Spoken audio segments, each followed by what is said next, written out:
OwnBet.com, #1 MMA sportsbook in the world. They offer the best UFC odds, live betting, and covers all big MMA promotions with huge prop markets and odds. OwnBet also runs an exclusive MMA pick'em for UFC events. Parlay each event and win up to $2,500 in cash. Entry fee is only $1 for each bet slip. Use promo code Fight Society and get the best MMA bonus out there, 200% bonus. Sign up today at OwnBet.com. That's OwnBet, OHMBET.com.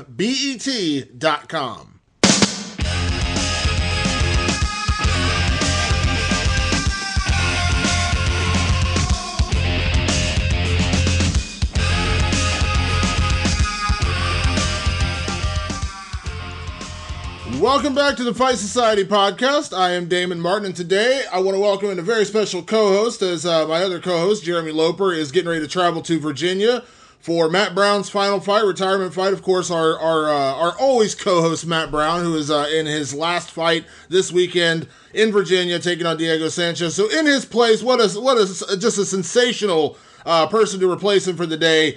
Full Combat Zone, writer, author, all-around great guy, Duane Finley. Hey, yo. Author. I had to throw an author because the book just came out. The book just dropped.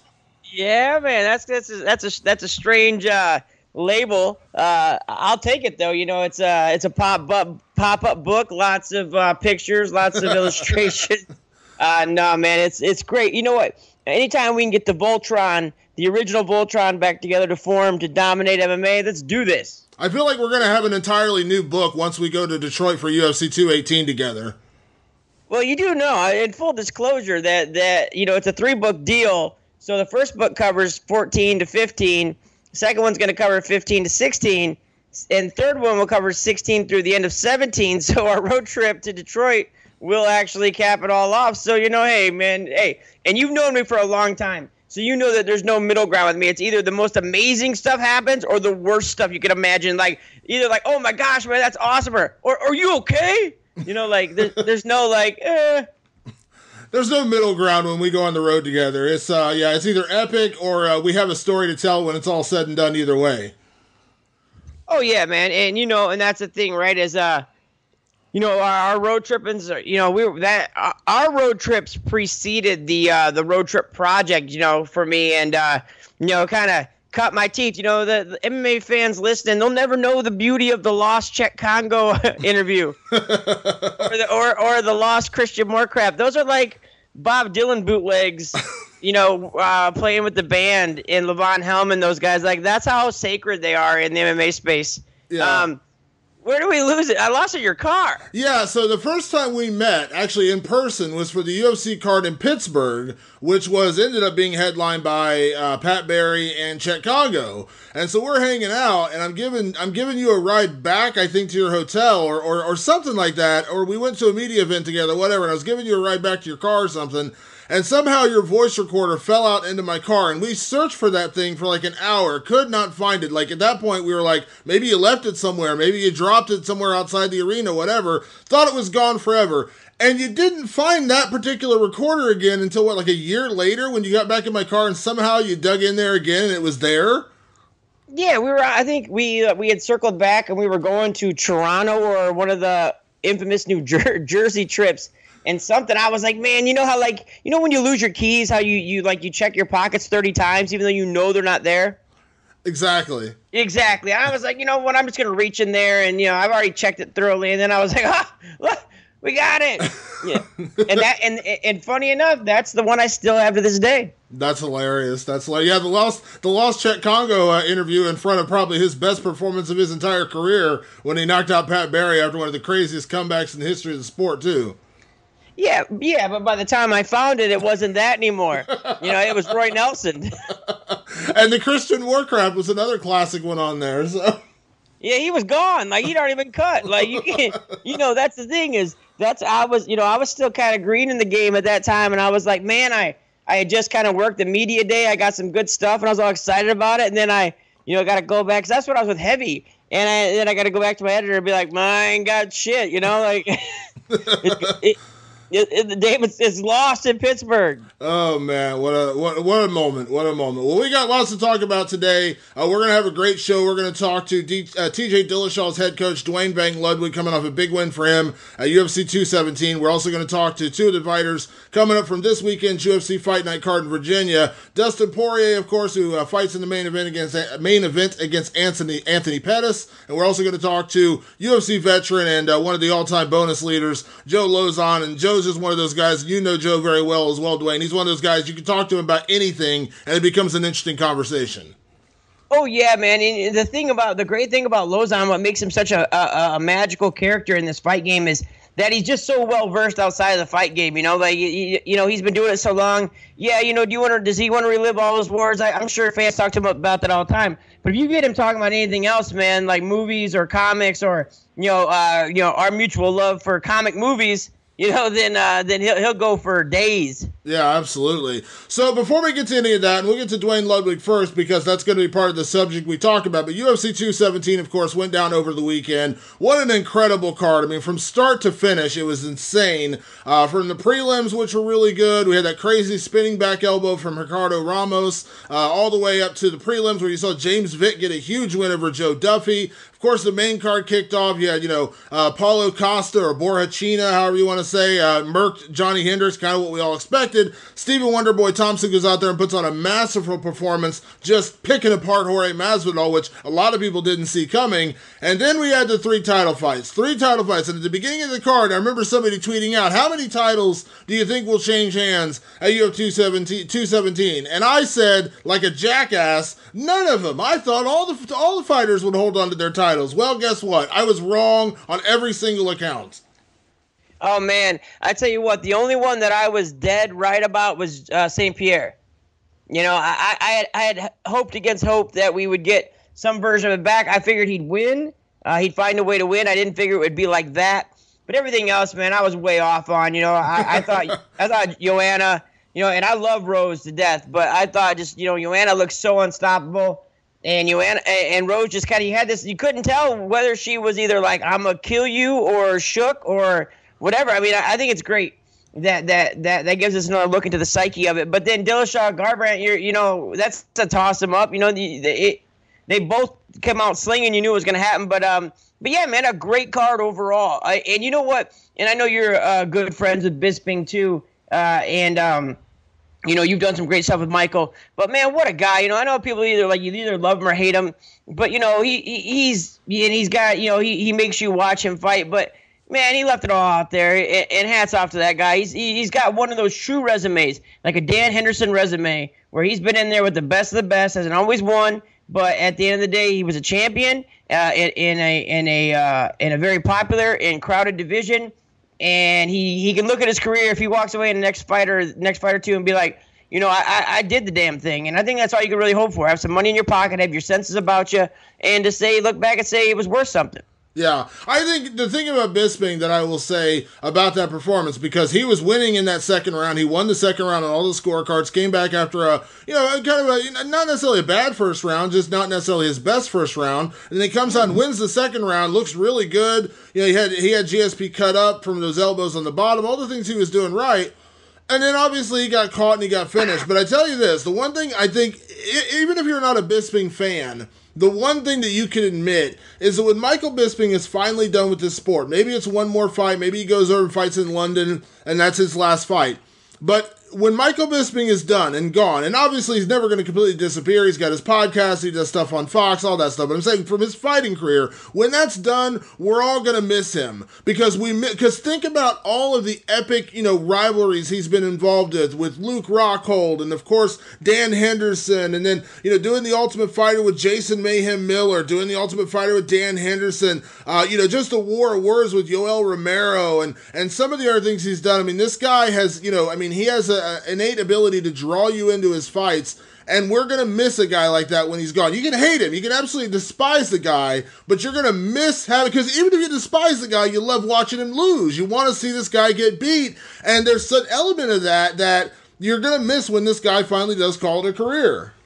Yeah, and that's something I think a lot of fighters miss, when they look at the trash talk game, they you see guys like, I can't trash talk. Well, it's like, well, you didn't really fully embrace it. You know what I mean? Like, you got to be prepared to the end of the day, if they watch, you won. You know what I mean? And I don't think a lot of guys like the negative aspect of it, because nobody likes to be disliked. It takes a certain type of person to be able to handle being disliked. And I think Bisping was one of the first guys to really embrace that. Chael came to embrace it, and they're pretty close, similar timelines to kind of when they both But look at Rashad Evans. It really, like, Rashad could have done the same thing, but it bothered Rashad. You know what I mean? Yeah. Well, that's the other thing about a guy like Bisping's career. Everyone wants to discredit the guy and say he was the worst middleweight champion and he wasn't even the best middleweight, even though he had the belt and all those kind of things. But here's the fact: Michael Bisping at 38 was able to win the title from Luke Rockhold. Call it a fluke, call it whatever. He threw the punch. He meant to land the punch and knocked out Luke Rockhold. End of the day, he beat the number one guy and he became champion. But think about that in the context of his career at 38 versus most guys in the sport who've been around as long as Bisping, and we're talking about 20, 25, 30 fights into your career, who still have that level of success. Because I guarantee you, it's pretty thin. It's a very thin list of guys, or girls for that matter, who are still that competitive at 37, 38 years old after that kind of a career. Now, you can look at a Daniel Cormier and say, well, he's champion of the world, but he also didn't start fighting until he was 30. He wasn't a guy who was fighting at 22, 23. Bisping came into the game very young. And, I mean, he's been in the UFC for, 11, 12 years now? I mean, that's crazy. He grew up, really, from the Ultimate Fighter and all those different things. So, when you've got that, I mean, think about all the guys we've heard about kind of burned out and just, or took too much damage or whatever. At that 36, 37-year-old cutoff, when you've been fighting for 13 years, 12, 13 years, most guys aren't competitive at that age. That's why we have to marvel in a guy like Dan Henderson who can fight into his 40s, or a Randy Couture who did it into his 40s, or even a Michael Bisping at 38 to go out there and win a title when everyone had written him off. He went out there on 10 days' notice or whatever it was and knocked out Luke Rockhold. You don't have to like the guy, but you can't discredit what he's done. No, you can't. And that's what the thing is. I thought that you did a great.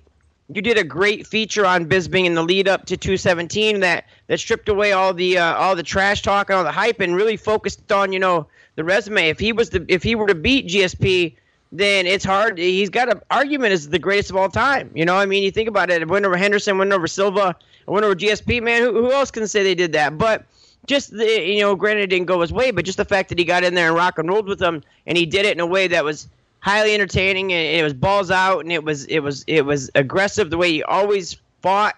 I mean, hats off to the guy. I think we're gonna look back, and I agree with you. We're definitely gonna miss him when he's gone. Yeah. So what about for GSP? I mean, maybe not his strongest performance to date. He did look a little slower. Obviously, it looked like the conditioning was catching up to him a little bit. But 4 years away, I mean, there's a certain level of, grace that you have to give this guy, grace period. I mean, the guy jumped back in and fought the middleweight champion in a 5-round fight in his first fight back in 4 years. He didn't even get a Takeo Mizugaki like Dominic Cruz did. He got, and I don't mean that as a knock on Takeo Mizugaki. I'm just saying, it's not a title fight. And, and then he got injured again, of course, and, there's some credit to be paid when he came back and beat TJ Dillashaw the way he did. But, for 4 years off, and also, let's not forget, he went through another ACL surgery during that time. He was out basically for another year of his career with the ACL.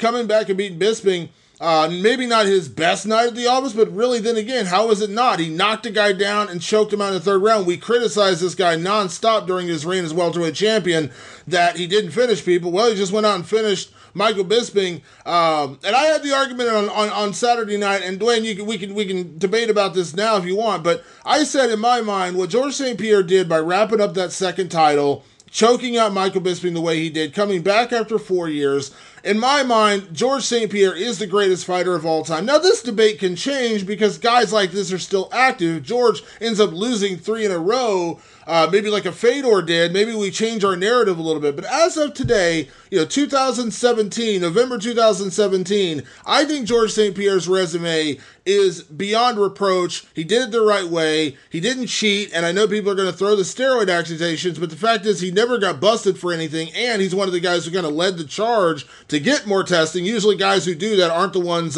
usually putting the needle in their ass, but that's just my opinion. But he did it the right way. And you think about the resume. I mean, Hughes twice, Condit, Alves, when Alves was looking like a freaking monster. I mean, that guy was just looking like a beast when he fought GSP, and GSP dismantled him for 5 rounds. Nick Diaz, BJ Penn a couple of times. I mean, listen, I love Demetrious Johnson. I think he's an amazing fighter.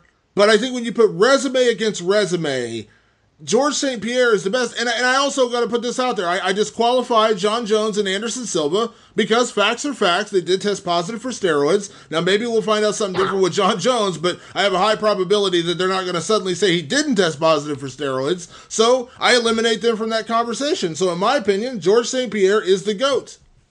Oh, absolutely. And, I think it's a clear-cut case. And, and the only other person you can look at resume-wise has already been disqualified. I mean, if you look at, you look at George's run fighting the best of the best, he, for that, 8-year period, he literally just stepped up and fought the number one contender. Whoever earned the shot, he got. Didn't matter if it was a money fight or a stylistic fight or anything like that.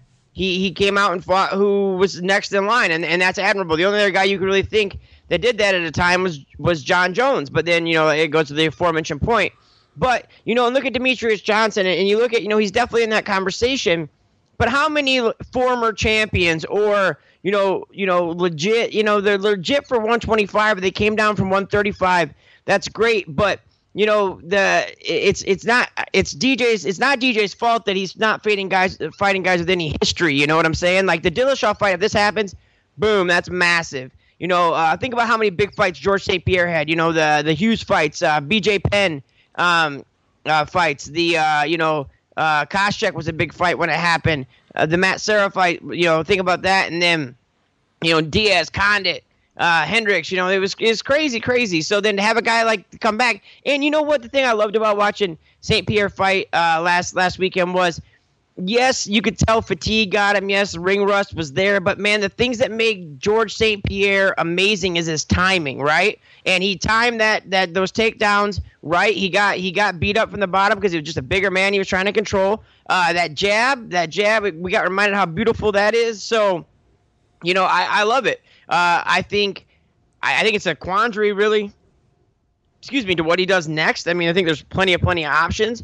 But, it's just good to have him back, man. And to come back in that way after 4 years, Madison Square Garden, man, it just kind of felt like 2011 for a second. Yeah. Well, it's just, and like I said, the downside of when you have this argument about this whole greatest of all time thing is that to build one guy up, you seemingly have to tear another guy down. And I hate that. But the fact is, and this is what I said on Saturday night, I love Demetrious Johnson. I think he is a supremely talented guy, and talent-wise, in terms of what he puts together, and I said this before, he's kind of like the creative fighter on a video game, except you turn everything up to a 10. I mean, his wrestling's on point, his striking's on point, his grappling's on, everything he does is great.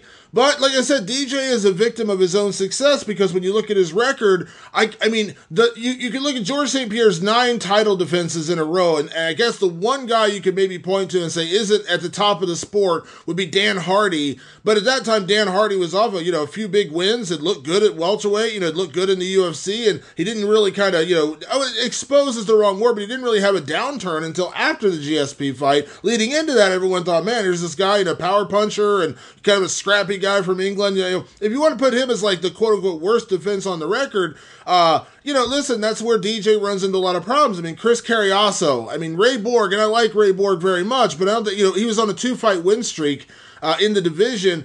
Henry Cejudo had no business being in there with Demetrious Johnson when they fought. He was, 3 fights into his UFC career, was still so green, from his wrestling career. He'd only been fighting professionally for 3 years, and we're going to say that guy really belonged in the cage of Demetrious Johnson at that point. Demetrious' biggest and most legit wins are over guys like Joseph Benavidez and John Dodson because they are established guys, because we have a history, we have a record to look at them and say what they've done against other top competition. But so many of the other guys on his record, unfortunately, don't have that. Tim Elliott, who I like very much, but Tim Elliott won a reality show after being cut from the UFC and came back and fought Demetrious Johnson. GSP never fought that. John Jones never fought that. So like I said, it's not that I'm trying to degrade what Demetrious has done, because Demetrious is a victim of his own success. It's just, unfortunately, the resume, in my opinion, doesn't stack up.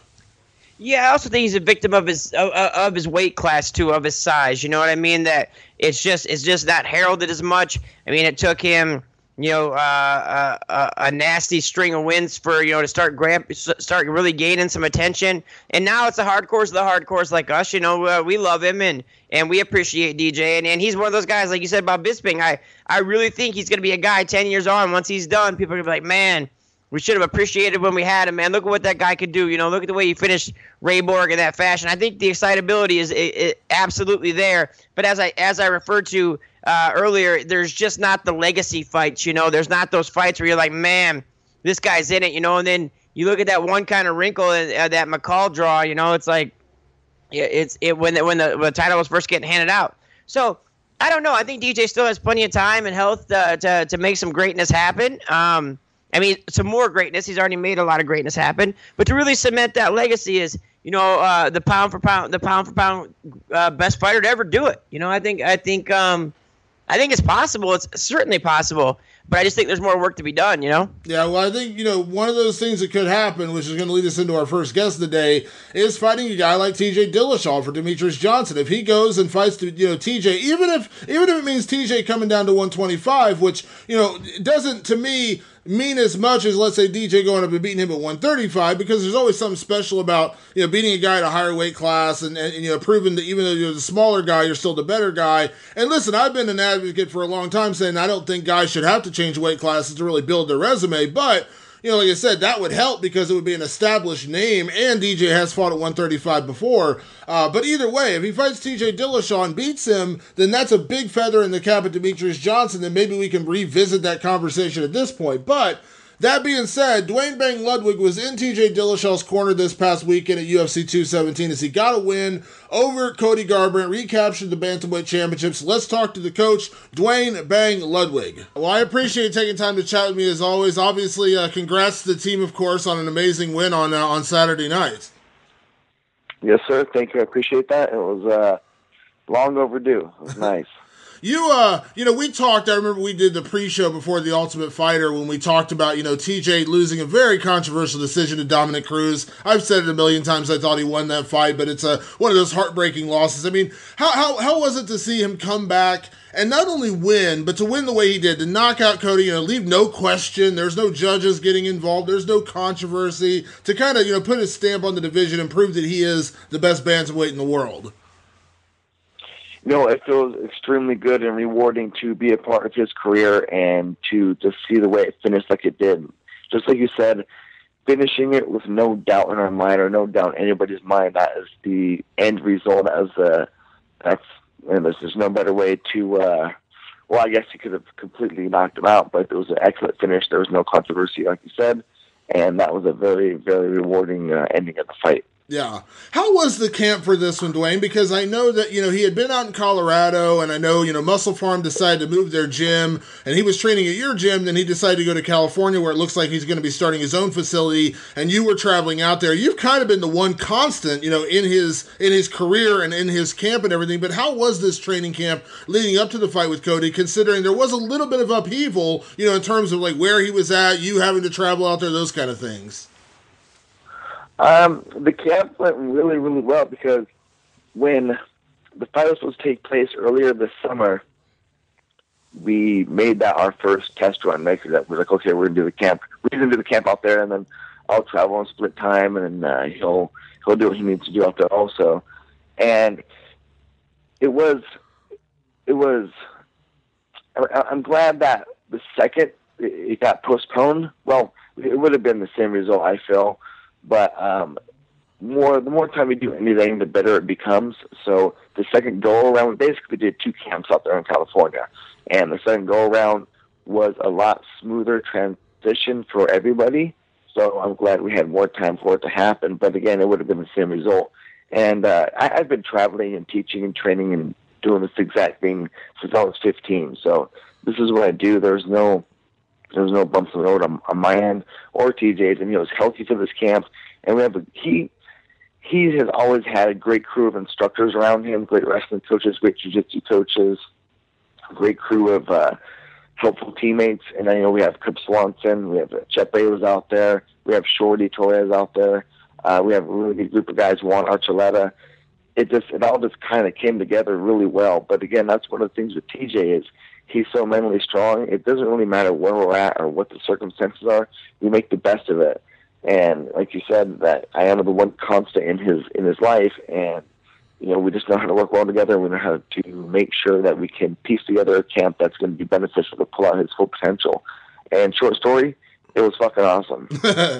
Let me ask you this, Duane, because, when TJ won the belt originally, when he knocked out Hayenbrow, let's be honest, that was a bit of a shock to people. Maybe not to you, but, to the world at large at that point. Hayenbrow looked unbeatable. Everyone thought he was, one of the pound-for-pound best in the sport. And then TJ goes out and dismantles him. And obviously it was no fluke because he did it a second time. But then coming back from, a very controversial loss to Dominic, 2 very dominant wins by TJ after that, but there was so much built into the rivalry and the teammate thing and the Ultimate Fighter, and to go out there and get a knockout in the second round the way he did. I know it's probably impossible to compare the two, but can you, as best you remember, like, what was there one moment that felt bigger than the other, or was it like both really special moments in your life to watch those 2 separate moments play out?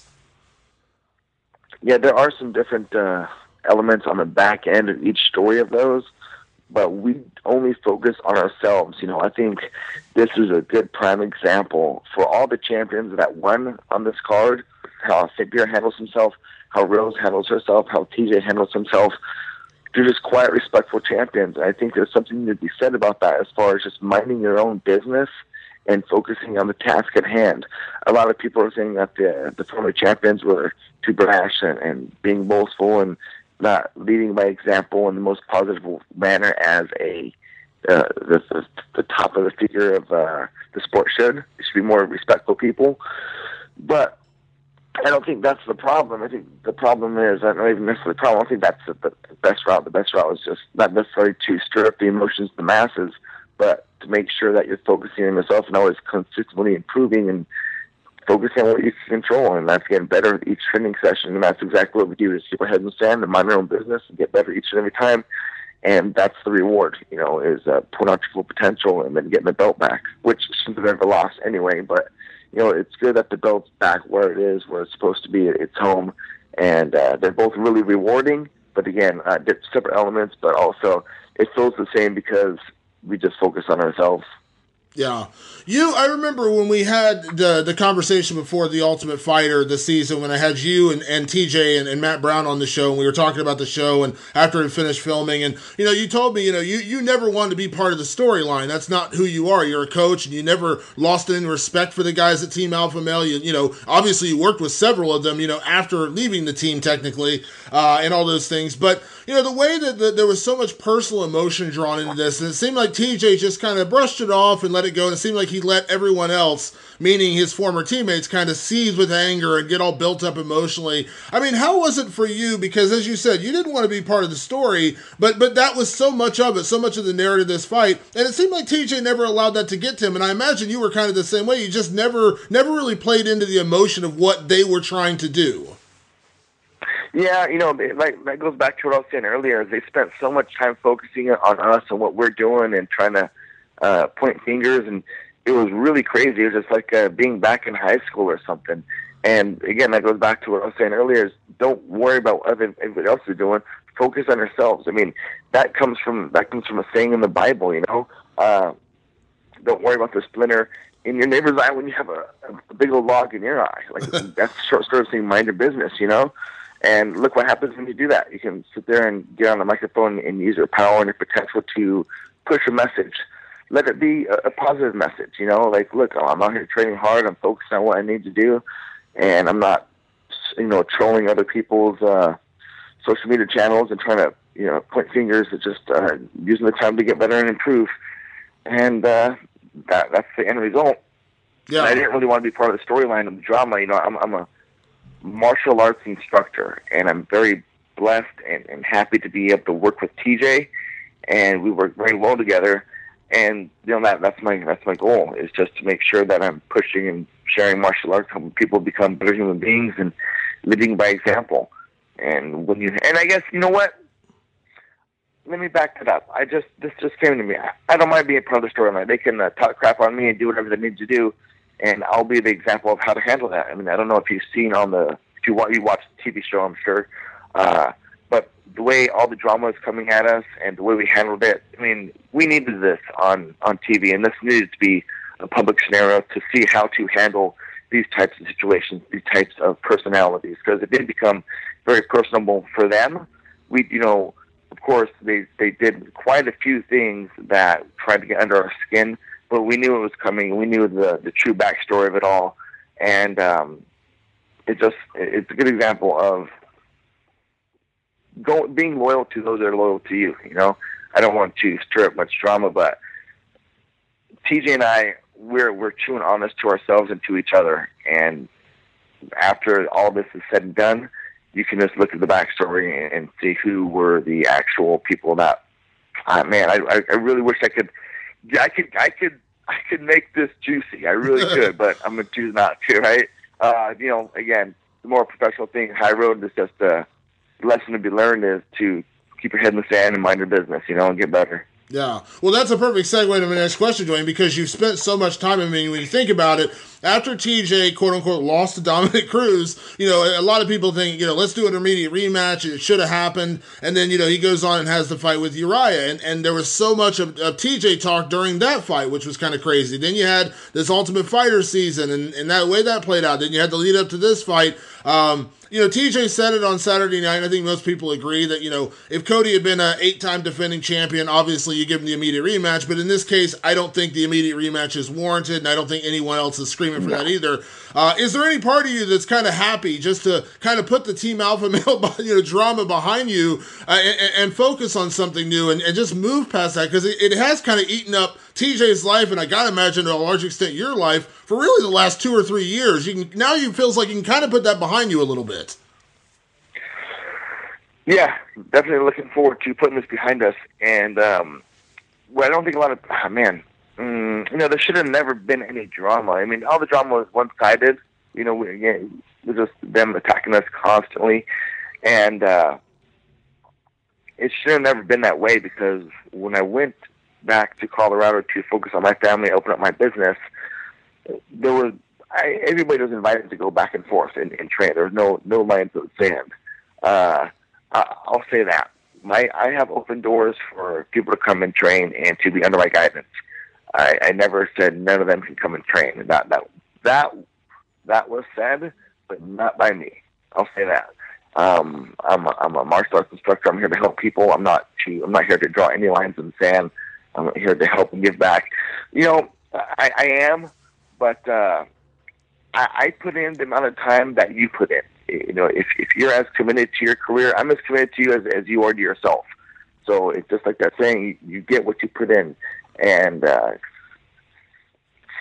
TJ deserves everything he has because he worked so hard, and he truly is the best in the world. And that's why I do so much. I do so much for him. I will do whatever I need to do to make sure that he has what he needs to have to be successful. I'll go above and beyond for TJ and for those that want to go above and beyond for themselves. Yeah.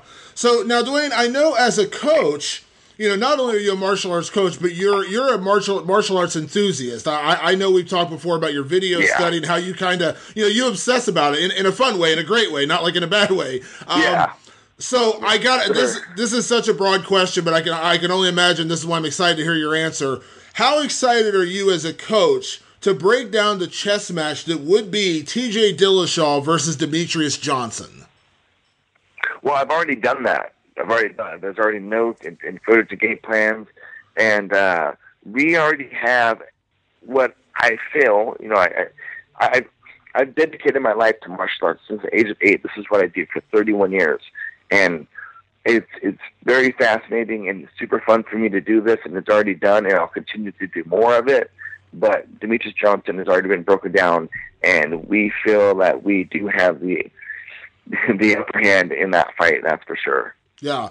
I know, obviously TJ has, as you mentioned, he has other coaches around, he has a nutritionist, a strength and conditioning coach that he's, spoke praises about. But at the end of the day, Calavita. Yeah. So at the end of the day, though, you are the head coach. You are the guy, in charge of the game plan and getting him ready. I mean, just in your opinion, because he started to make that cut, how do you feel about TJ moving to 125 for that fight? I'm not a strength conditioning coach or a nutritionist, but who he has guiding him in that direction is Sam Calavita, and I believe and trust in that guy because of the results that he put TJ through for the first Cody camp, and then we were going to fight Demetrious, the transformation his body was taking in that route, and then to move it back up to 135 because the Cody fight came back because Demetrious wouldn't fight him the first time. To see, because when he goes through the dieting and the nutrition, and then I feel the end result in the sparring. Well, I don't spar with him, but watching the sparring and having him on the pads into my class, I see how his diet and nutrition is affecting his performance. I'm the end result of viewing his performance. And Sam Calavita knows his business, that is for sure. So I feel very comfortable in Sam handling TJ's strength conditioning, dieting, and weight cut for the fight against Demetrious Johnson at 125. And we want it at 125 so we can actually get it for the title down to catch weight. Yeah. And then the question before this, as far as the martial arts enthusiast, and Demetrious is, he's awesome. He is a very, very rare human being. So is TJ. I want to see this fight play out just because I'm a fight nerd. Yeah, I've been. And then also, I want to get it out. I want to get it out of the way also, so I can go to Matt Hume's gym, sit and talk with him about martial arts. But I can't do it until we fight. Again. It's funny you say that because that was actually my next thing. I was like, talk about, just a great, combination of elements with TJ and DJ being two of the best in the world. And then you and Matt Hume, two of the most respectful coaches in the world. Again, there's no personal beef there, but that's just like you said, I'm a fight nerd. That's what I live for. And the idea of that fight just makes me so excited. There's just so many elements of what I want to see play out. And that's why I really do hope it's next, because there's just I can't think of I said all year long, Cody and TJ was my favorite fight of 2017. I think DJ and TJ would be my favorite fight of 2018 without a doubt. Oh, 100%. I would love to see that fight. That is for sure. I really want to have this fight play out. Not only for the reason for getting the belt back, not to, have any bad blood towards that team or any of those guys, but just to get the belt back in the right place. So we're not looking to, they said this and they did this, and now we need to hurt them. It's not that. It's just, let them do their thing. And, we're fighting for the belt. Okay, cool. Let's break this game plan and break this guy down and figure it out, make it happen. But it wasn't ever to, just to say, I told you so, or anything like that. Yeah, absolutely. Well, Duane, congratulations again on an amazing weekend, man. TJ looked better than ever. I know, like I said, I know all the other stuff, and TJ said it numerous times, any of the stuff that was being said, he just let it play off him. He went in there and put on a masterful performance and got the win, put a stamp on the rivalry, however you want to say it, and it was an amazing performance. And I know, as a coach, you have to get him ready for everything, the mental warfare, the physical warfare, everything. So, obviously, as a coach, you do deserve credit for what you did in putting that game plan together. Yeah, I put the game plan together, but it was a lot of help. I guess if you want to put a title on it, I guess that would be his coach, but his wrestling coach, Dale Christensen, has been awesome. His jiu-jitsu coach, Felipe Monica, who's from Gracie Baja, he's been awesome. We're all working together very cohesively. It's not, I guess, again, I would be a head coach, but I can't take all the credit. And, I guess Buckles isn't the head coach of Alfamo anymore. Did you hear that? I did hear that, yeah. Yeah, I was curious what's going in that direction, but that just makes me think is, do you necessarily have to have a head coach? Because, as long as there's respectful teamwork between everybody, it just doesn't actually have to be a head coach, but just everyone working together. So hopefully things work out over there at their camp, and I don't think anyone has to actually be the head of anything. Just work together and make sure that the end result is your pupils are getting better, your students are getting better. Absolutely. Well, Duane, again, congrats on an amazing weekend. Congrats to TJ, of course. I know your next big mission as TJ's coach is going to be, coaching him through fatherhood, because he's got that coming up in about a month or so. Yeah, that's the next chapter of our relationship, right? Yes, sir. I'll give as much advice as I can. I love it. Well, Duane, thank you again for the time, man. I really appreciate it, and congrats on a great weekend. I'm sure we will catch up soon. Thank you, sir. Appreciate it, Mr. All Martin. Right, talk to you soon. Have a good day. Bye-bye.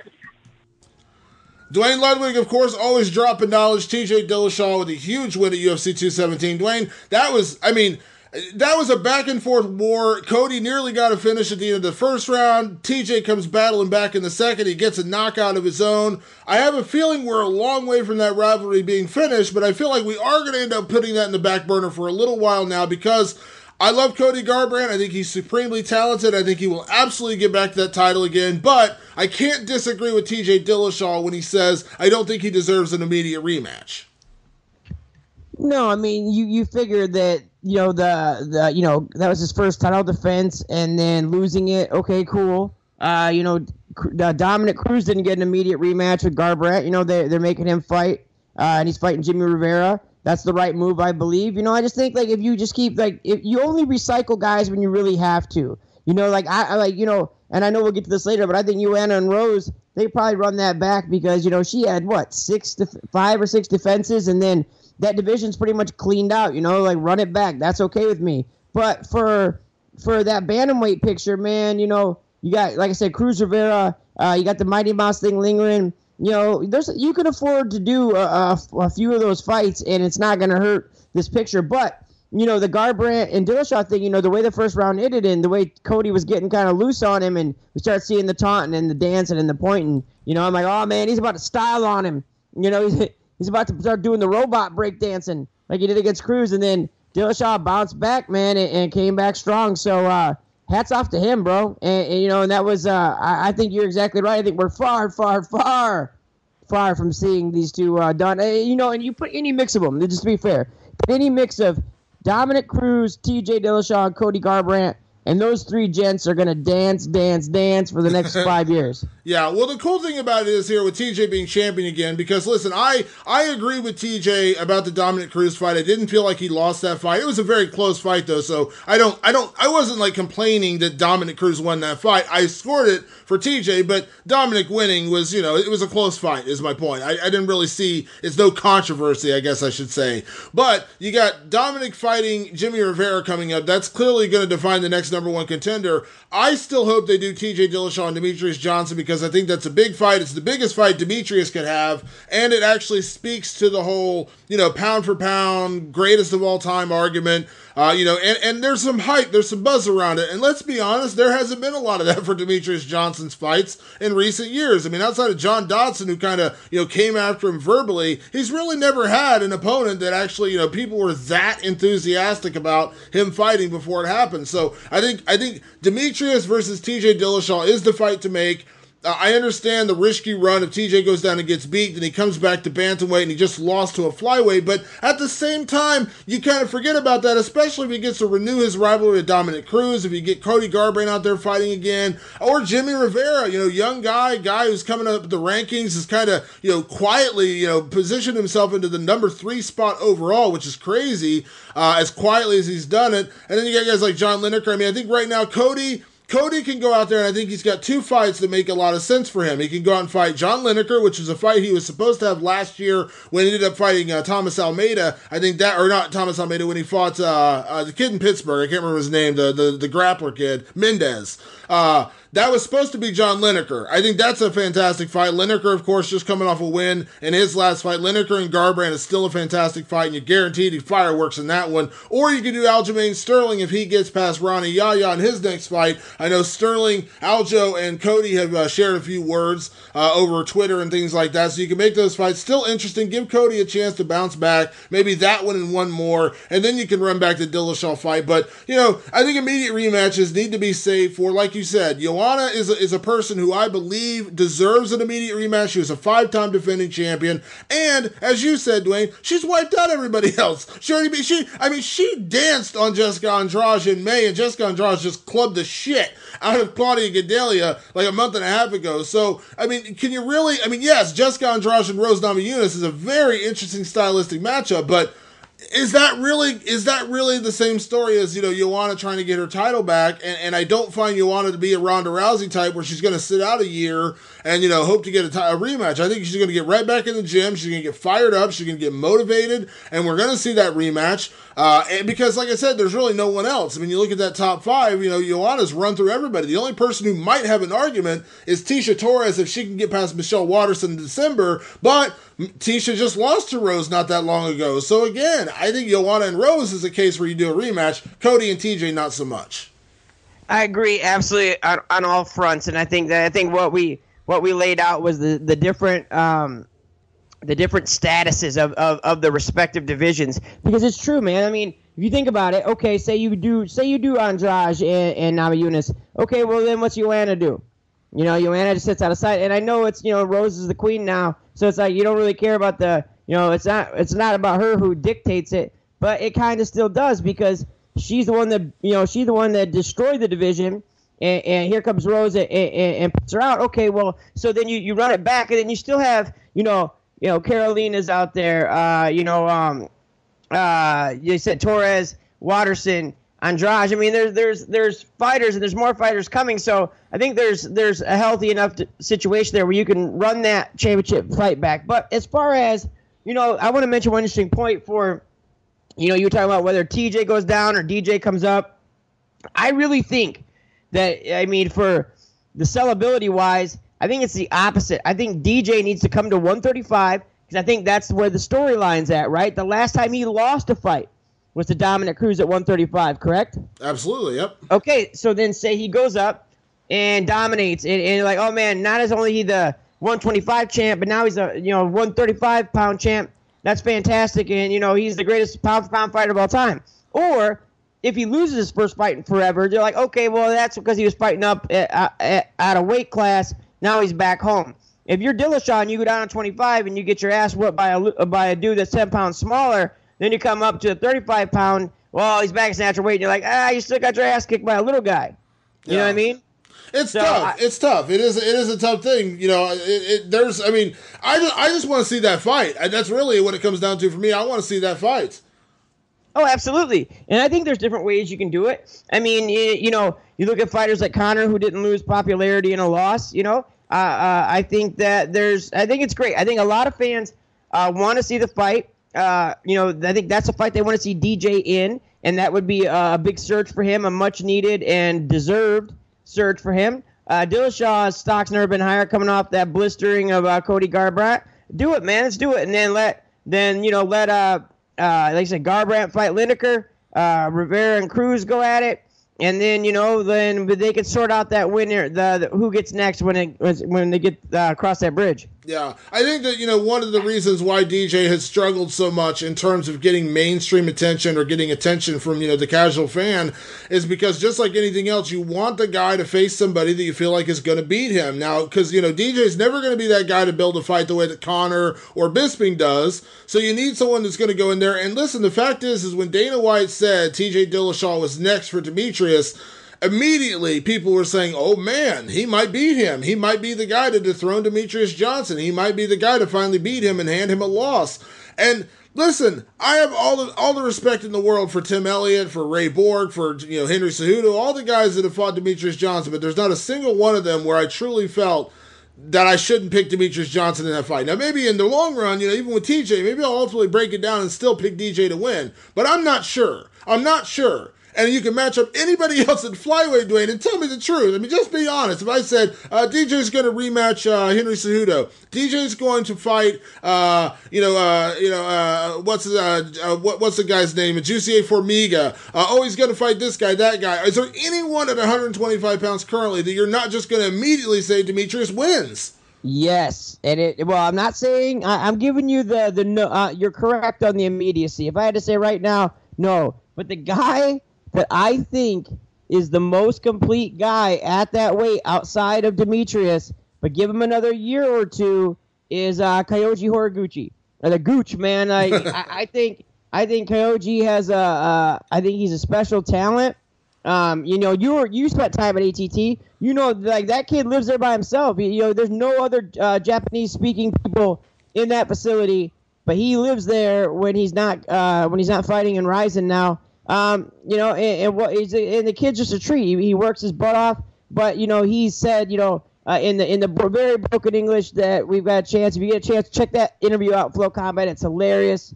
But he said, the mouse. I take the mouse again. He's like, I don't care about UFC, but the mouse. So I think that DJ got him in the first round at the very end of the first round, I believe. in that fight, right? Yeah, I got him. It was like 4:59 in the final rounds, like the latest you can get for a finish. Yeah. Oh, the final round. I said first. I'm sorry. Yeah, it was like right at the very, very end.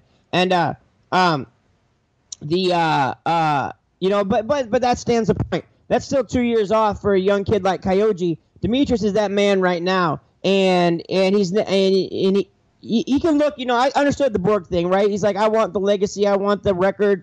Okay, well, you got that now, and it's gonna be hard. That's gonna be a hard record to break. Now let's get into these legacy fights, but you got to pick where you feel best, where you feel safe, what plays in your favor. So that's where the politicking begins. But I got a strange feeling, DeMartini. I think we're gonna actually see this one. I think we're the era of the much alluded to, never delivered upon super fights is over, and I think money fights are I think it's a time where it's needed more than it ever has been before. So you still have your divisional tilts, and they are great.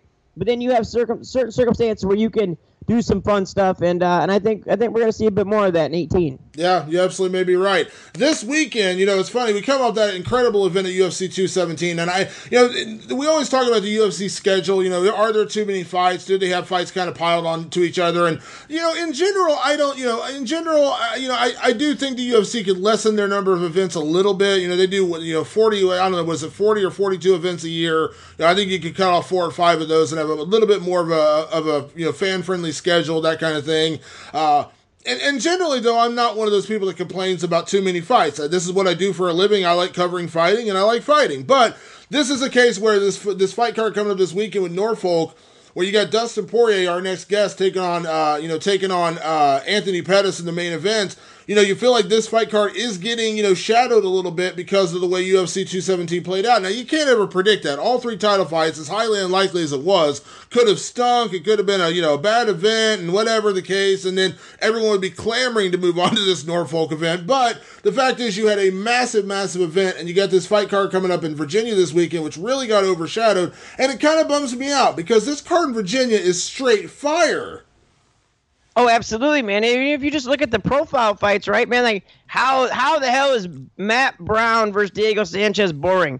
There's not even a scientific chance. Not even a remote, who's your butcher boy's name? Neil deGrasse Tyson? Yeah, exactly. Like, even Neil would be like, cosmically, this can't suck. You know what I mean? Like a quasar. But anyway, and then the main event, man, banger. And it's a banger with implications. So, you look at those 4 individuals and they're going to bring the heat. It's a pretty awesome undercard too, man. So I think it's going to steal a little bit of its shine because the 217 was so awesome. But it's on free TV. There's divisional implications at play.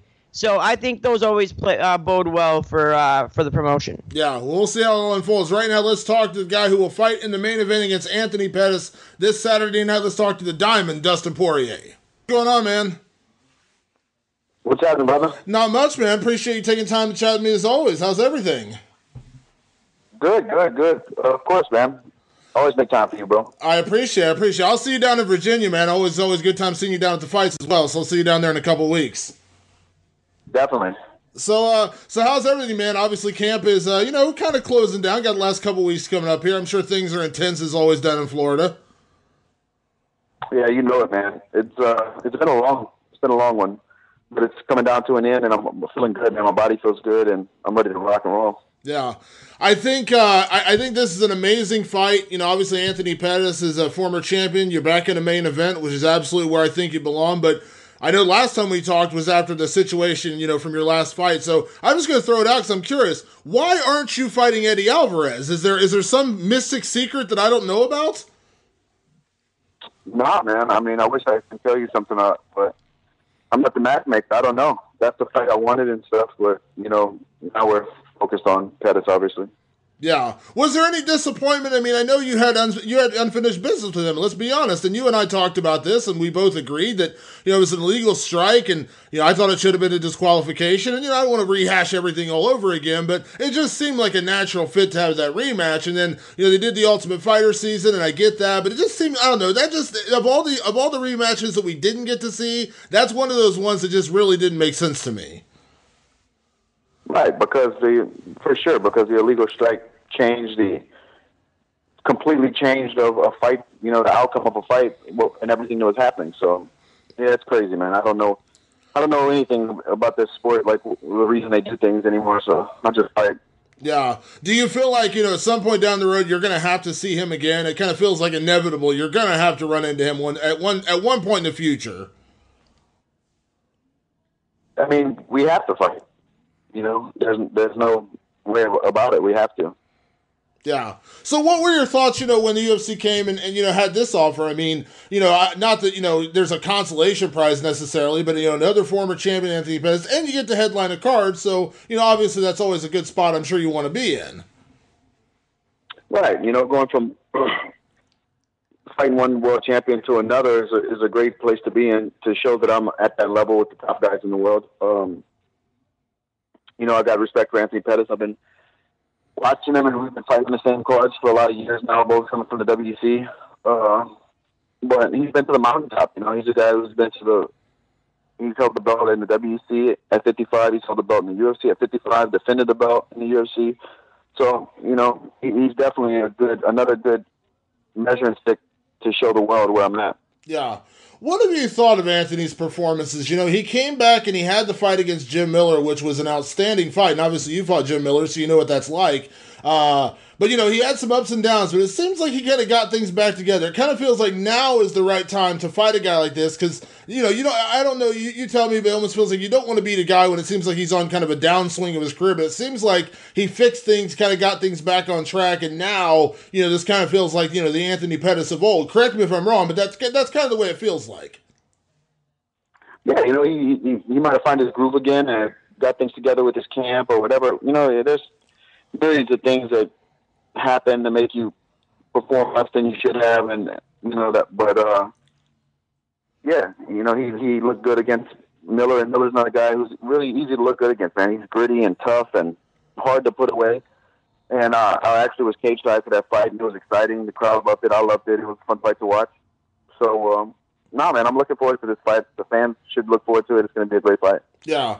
When Anthony was on top of the world, when he was champion, one of the things he did so well was with his striking. He was so good with his striking, especially on the outside. This is a guy who, kind of picked people apart on the outside. You remember the body kick to, Cowboy Cerrone, the head kick against Joe Lauzon, some of the other things he did, when he was on his way to the championship, this just guy, really, really dangerous guy from the outside. But it seemed like, people started figuring out, Dos Anjos did it, and of course Eddie Alvarez did it, where, when they wouldn't stand on the outside with him, he had a little bit more of a struggle. Now, you're a guy who's good on the inside and the outside. We saw what you did to Pettis on the inside, or to Alvarez on the inside, and we've seen what you've done from the outside. Do you feel like, you do have the more complete game, even in the striking realm, not to take away from your other parts of your game, but do you feel like in the striking realm, you still have more weapons than Anthony Pettis does?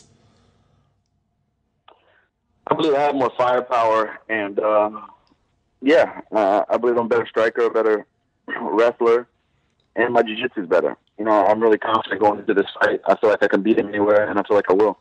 Yeah. When you face a guy who is so well known as a striker, and I think that's, what Pettis is known for. Now, of course, the guy does have a lot of submissions. I mean, he won the title with the submission. People kind of forget that a little bit, but it's typically... He has more submissions than he has knockouts, I believe. Yeah, absolutely. So people kind of forget about that, but most of the time that he's gotten submissions, it's been when guys have attempted to take him down, which is, kudos to him for having that kind of skill set. But do you feel like you can kind of pick your poison in this fight because you can strike with him, you can decide to out-wrestle him, you can decide to out-jiu-jitsu him? I mean, do you feel like you just have more ways to attack him than maybe he has ways to attack you?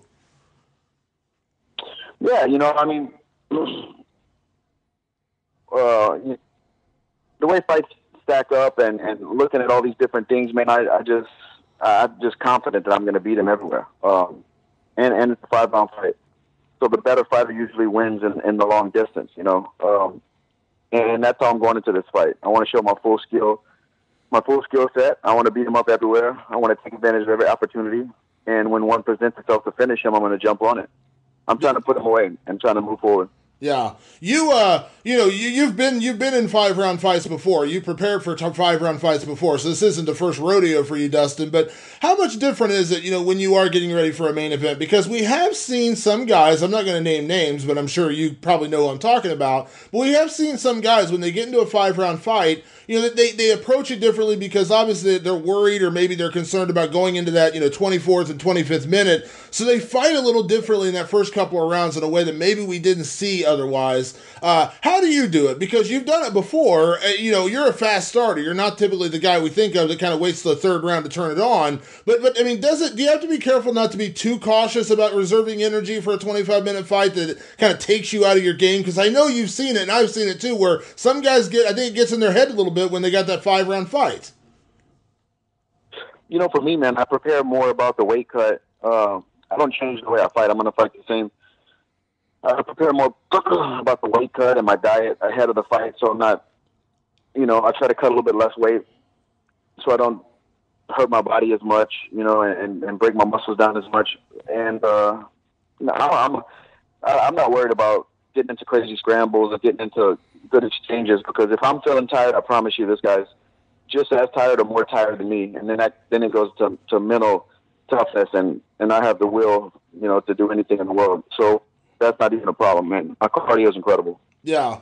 We've seen it, since you've been at lightweight, you have finished, most of your opponents, but you have gone into those deep waters. I mean, you battled with Joe Duffy. Obviously, Jim Miller is another case of a guy who was able to stick around, but you battled and won the fight. But when you look at Anthony Pettis, do you feel like, whether this goes all 5 rounds or maybe you get that knockout early on, do you feel like either way, you feel like you've got the advantage in this fight that you can do either? You can pull out the 5-round decision, or maybe you do knock him out in the first or second round.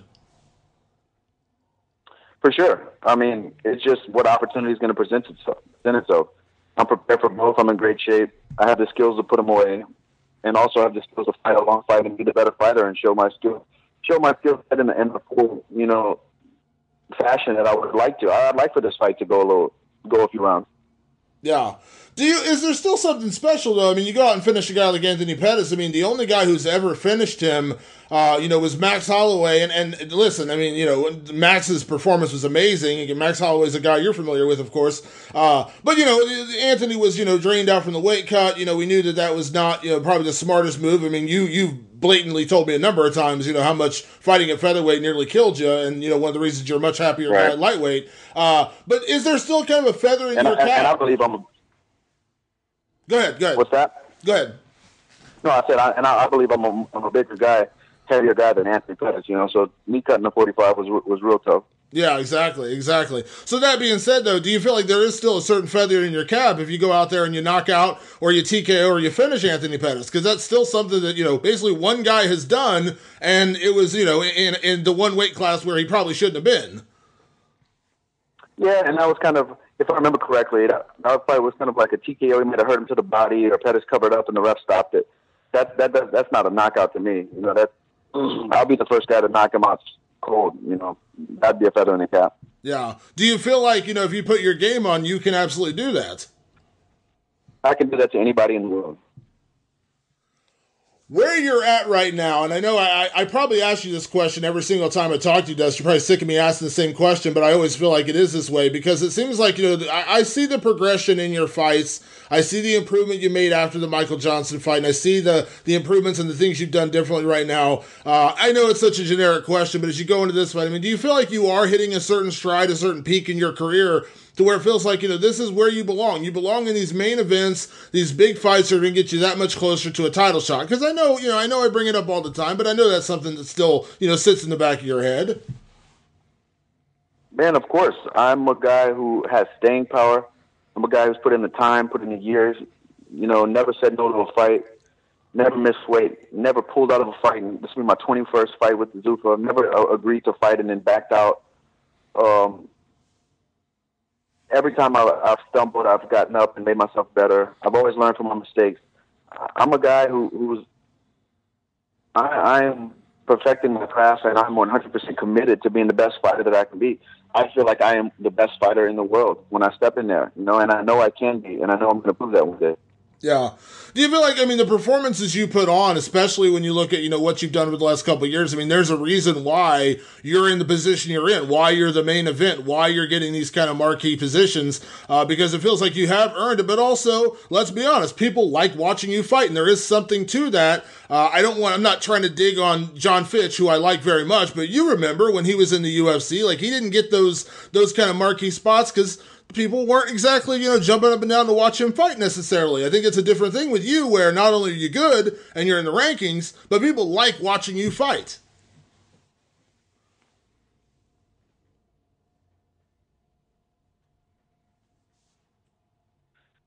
Yeah, I don't think I've had a boring fight in the UFC or in the WC. I mean, I fight to finish.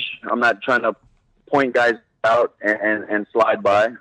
I'm trying to hurt guys, do damage. There will be blood, and I don't shy away from that. This is fighting. I know what I'm getting myself into. A lot of these guys are good athletes, and they fight because they make money doing it and they have some success. I'm an athlete, but I'm a fighter first. Yeah, and I think it shows every time I go out there. Let me ask you, with that said, I just kind of segue into that, Dustin. You mentioned that, there's this kind of, I won't say argument, but there's like this a little bit of debate. Some fighters say, it's better to be an athlete than a fighter, and some people say it's better to be a fighter than an athlete. Obviously, it seems like you come down on the side of being a fighter, not necessarily you're not an athlete, but do you understand that argument when people say that? Like Cody Garbrandt just said that to me the other day. He's like, I'm a fighter, I'm an athlete, but I'm a fighter first, and your TJ Dillashaw say, no, I'm an athlete first, and I think that's the way you got to approach fighting. I don't know, you tell me, there's always that BJ Penn mentality in my head where it always says, at the end of the day, this is a fight and we need to be fighters. For sure. I mean, that's what drew me to the sport, just the pureness of the fight back in the day, that's what I love about it. Hold on one second, I'm sorry. No problem.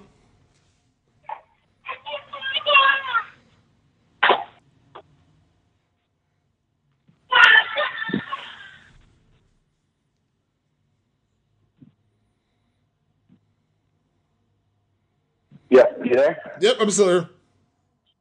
Okay, yeah, man. As I get older, I can't be a barbarian. I can't be barbaric, just going there toe to toe, see who falls first. There has to be some method to the madness. But make no mistake, there will be madness. Yeah. Well, like you said, I'm getting old. I'm getting older, and I want my daughter. I want to be there for my daughter. I want to fight smarter. A lot of years left in my career. This is going to be my 36th fight.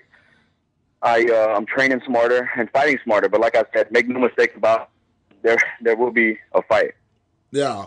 Let me ask you this before I get you out of here, Dustin. I retweeted your thing yesterday, the what you're doing with your clothes from this fight. You did something similar with this for the last fight. For people that maybe didn't see that or maybe didn't read that, can you tell me a little bit more about what you're doing for this fight? Because as I said yesterday, man, I think it's amazing you continue to do these kind of things, and I think you're an example to everybody doing this. But can you kind of explain the cause you're fighting for this time? Sure. The last fight I'll just talk a little bit about the last fight I raised. We ended up making 3,000 meals. We raised money for 3,000 meals for people who needed it, and my community in my hometown of Lauzon. And that's what I'm really focused on giving back to. Is I'm not that I'm against any big organizations or anything, but I want to give back to my direct community where I'm from and where me and my family live. So last time we did 3,000 meals. This time we're doing earlier this month in my hometown on actually a street I went to high school on. A police officer responded to a call at a gas station, and the guy hopped out the car and shot him and, killed him there. I mean, this is where I used to run around on the streets when I was younger in middle school and high school. And it's just crazy, man. But he was married and he had 3 and so this money's going directly to his wife and kids, and it's not going through any organization. Not saying that any organizations are bad, but whatever I get for this fight kit, when I sell it, get a check and hand it directly to her. So, I'm just trying to help out, man. Yeah. Well, I think it's amazing. I know you don't do it for the accolades. You're not doing it for people like me saying it's a great thing to do, but it is a great thing to do, and I just think it's amazing you're doing that. And it's awesome to be able to give back and be in those kind of situations. And as you said, it's something you can directly help with. Like you said, it's nothing against other organizations, but this is something you're literally doing for yourself and doing for these people. I think that's amazing. And as I said, I know you're not doing it for that, but just to acknowledge it, man, I think it is awesome you're doing that. I appreciate it, man. And from here on, that I have, I'm going to be doing the same thing. So it'll be different charities or different events or organizations or families, but somebody's going to benefit from, fight kits. And I look to do more and more in the future, not just fight kits, but that I can commit to that as of right now. Yeah. Fight kits, every fight I'll be doing something. Yeah, that's awesome. Well, Dustin, man, I always appreciate the time. Obviously, safe training the rest of the way, safe travels down to Virginia, and look forward to seeing you down there in a couple weeks, man. Thank you, man. I appreciate it. All right, talk to you soon, buddy. Yep. Bye. Duane, you were down at American Top Team not that long ago. I was down there in May, of course, when I spent a week with Joanna Jacek, but of course I was around everybody, and I know Dustin Poirier very well, known him for a lot of years, you've known him for a lot of years. One of my highlights of that week I spent in Florida was watching a sparring session between Dustin Poirier and Jorge Masvidal, because it was literally like I got a free UFC pay-per-view without having to pay for a ticket, because it was amazing. I'm assuming you probably saw some of the same kind of craziness when you were down there. Oh yeah, and that's the thing is that there's that little trio right there. There's Masvidal, Poirier, and Colby Covington. Getting to watch them work out, and behind you, Joanna's working out, and then Amanda Nunes. I mean, like, the people don't understand, I think, about the jobs, the careers we have. That's the thing right there, man. We get to see things that a lot of other people aren't privy to, and that's kind of the that's the kind of payoff right there is, if you love fighting and you love the process of it, like being in Albuquerque and watch Condit and Cerrone spar, it's like, man, we're never going to see those two guys fight, but this is awesome. Or watching Dominic Cruz just piece up people at Alliance, it's like, or Team Alpha Male, man, like those guys SWAT, like on their sparring days. It's crazy. But yeah, man, I like that little crew right there. I mean, they stick together. Obviously after Colby beat Damian Maia, he said those things and all that backlash, and Masvidal was like, that's my brother. He's insane. Poirier's in that group too. He doesn't speak out much, but I'll tell you what, man, Dustin's looking slick. Dustin's looking slick, and he's pissed off because of the way the Alvarez situation worked out. He's plenty mad. So I think that we're gonna see a fired up Dustin Poirier, man. And the thing about it is, he's got a family now. He's got a beautiful little daughter. And when that happens, there's a lot more to fight for. And Dustin's the guy who's fought for everything in his life to have it. And he feels like he has a point to make. And I agree. I think it's gonna be great. And then I think on the flip with Pettis, I've said this for a long time. A good friend of mine, Cub Swanson, is very similar in a way that and that's something that if you look at the downturn that Cub had or the setbacks, it's because confidence faded, like he started to doubt himself in situations. A fully confident Cub Swanson is a nightmare, and that same with Pettis. When he's rocking and rolling, he's folding up cowboy, he's doing all, Benson off the cage, that kind of craziness. When he's not, he gets RDA'd, so I think we're gonna have a shootout. Yeah, I think this is a great fight. I gotta admit, I'm still a little bummed out that, listen, I'm very excited for Detroit when we get to see Eddie Alvarez and Justin Gaethje throw down. That's a phenomenal fight. That's just going to be one of those crowd-pleasing affairs. There's no way that fight's going to suck. As you said, cosmically, that fight cannot suck. But trademark. But I was at the fight with Dustin Poirier and Eddie Alvarez, and I truly believe, this is nothing against Eddie, I truly believe he did deserve to be DQ'd, but he didn't get DQ'd. It ended up being a no contest, and that's one that just boggles my mind. I still, to this day, do not understand how you did not book that rematch, or even book them for the Ultimate Fighter. I mean, I understand Gaethje has a lot of shine, coming up the Michael Johnson fight, one of the greatest fights of the year, what a debut, but it's not like Justin Gaethje's name is that much bigger than Dustin Poirier, and I think you would have got a little bit more fire, because if you've been watching this season of The Ultimate Fighter, which, judging by the ratings, not very many people are doing, but if you are watching The Ultimate Fighter, you'll know that Gaethje and Alvarez, there's no back and forth. There's literally, I don't even know they talk to each other this season, okay? And I'm not saying Poirier and Alvarez are going to be, Conor and his opponents, or, Rousey and Tate or anything, but I guarantee you they would have clashed a little bit more, on that show than what we're seeing this season. I'm not saying you have to have the drama to sell, but I mean, it would have, made for at least a little bit more interesting TV. This is the one fight of logic that just doesn't make sense. Why do you not book that rematch? And I have nothing against this Anthony Pettis fight. I think this could potentially be just as big of a win for Dustin, because he's a former champion. You could argue Anthony Pettis is a bigger name than Eddie Alvarez, depending on, who you ask. I mean, maybe Eddie after Conor's fight, he got a little bit more shine, but, Anthony Pettis looked like he was going to be the next face of the UFC when he won the title. Didn't really turn out too well for him, but, so this is is going to be a big win if he gets it as well. But I don't know. I still to this day cannot understand, cannot fathom why the UFC didn't book that rematch. And you're not alone in that. And one person that's super baffled, just like you, is Poirier. I mean, like, Dustin, after that fight, if you looked at the stuff on Flow Combat during the road trip, and he really aired it out, man. He's pissed. He's pissed because Alvarez, in his opinion, at first he gave him the benefit of the doubt, but then he realized, he's like, the way Alvarez acted after the fight, that he looked for the way out, that he believes he threw the cheap shot on purpose. But at the end of the day, Alvarez got a flat rate to fight. Like, he made his money regardless. I mean, Dustin, who was winning that fight handily up until that last sequence that led to the DQ, Dustin got half his money. And as far as, between me, you, and your audience, public, I guess, that Dustin's been pretty vocal about he didn't get his other half, and UFC didn't go do right. And then, okay, you're not going to give me my money, give me my rematch. Let me finish what I started. And then that's what he thinks is going to happen. And then all of a sudden he hears the tough announcement and he's like, what the hell? So yeah, Poirier is mad, bro. And he feels like the UFC's worked him over.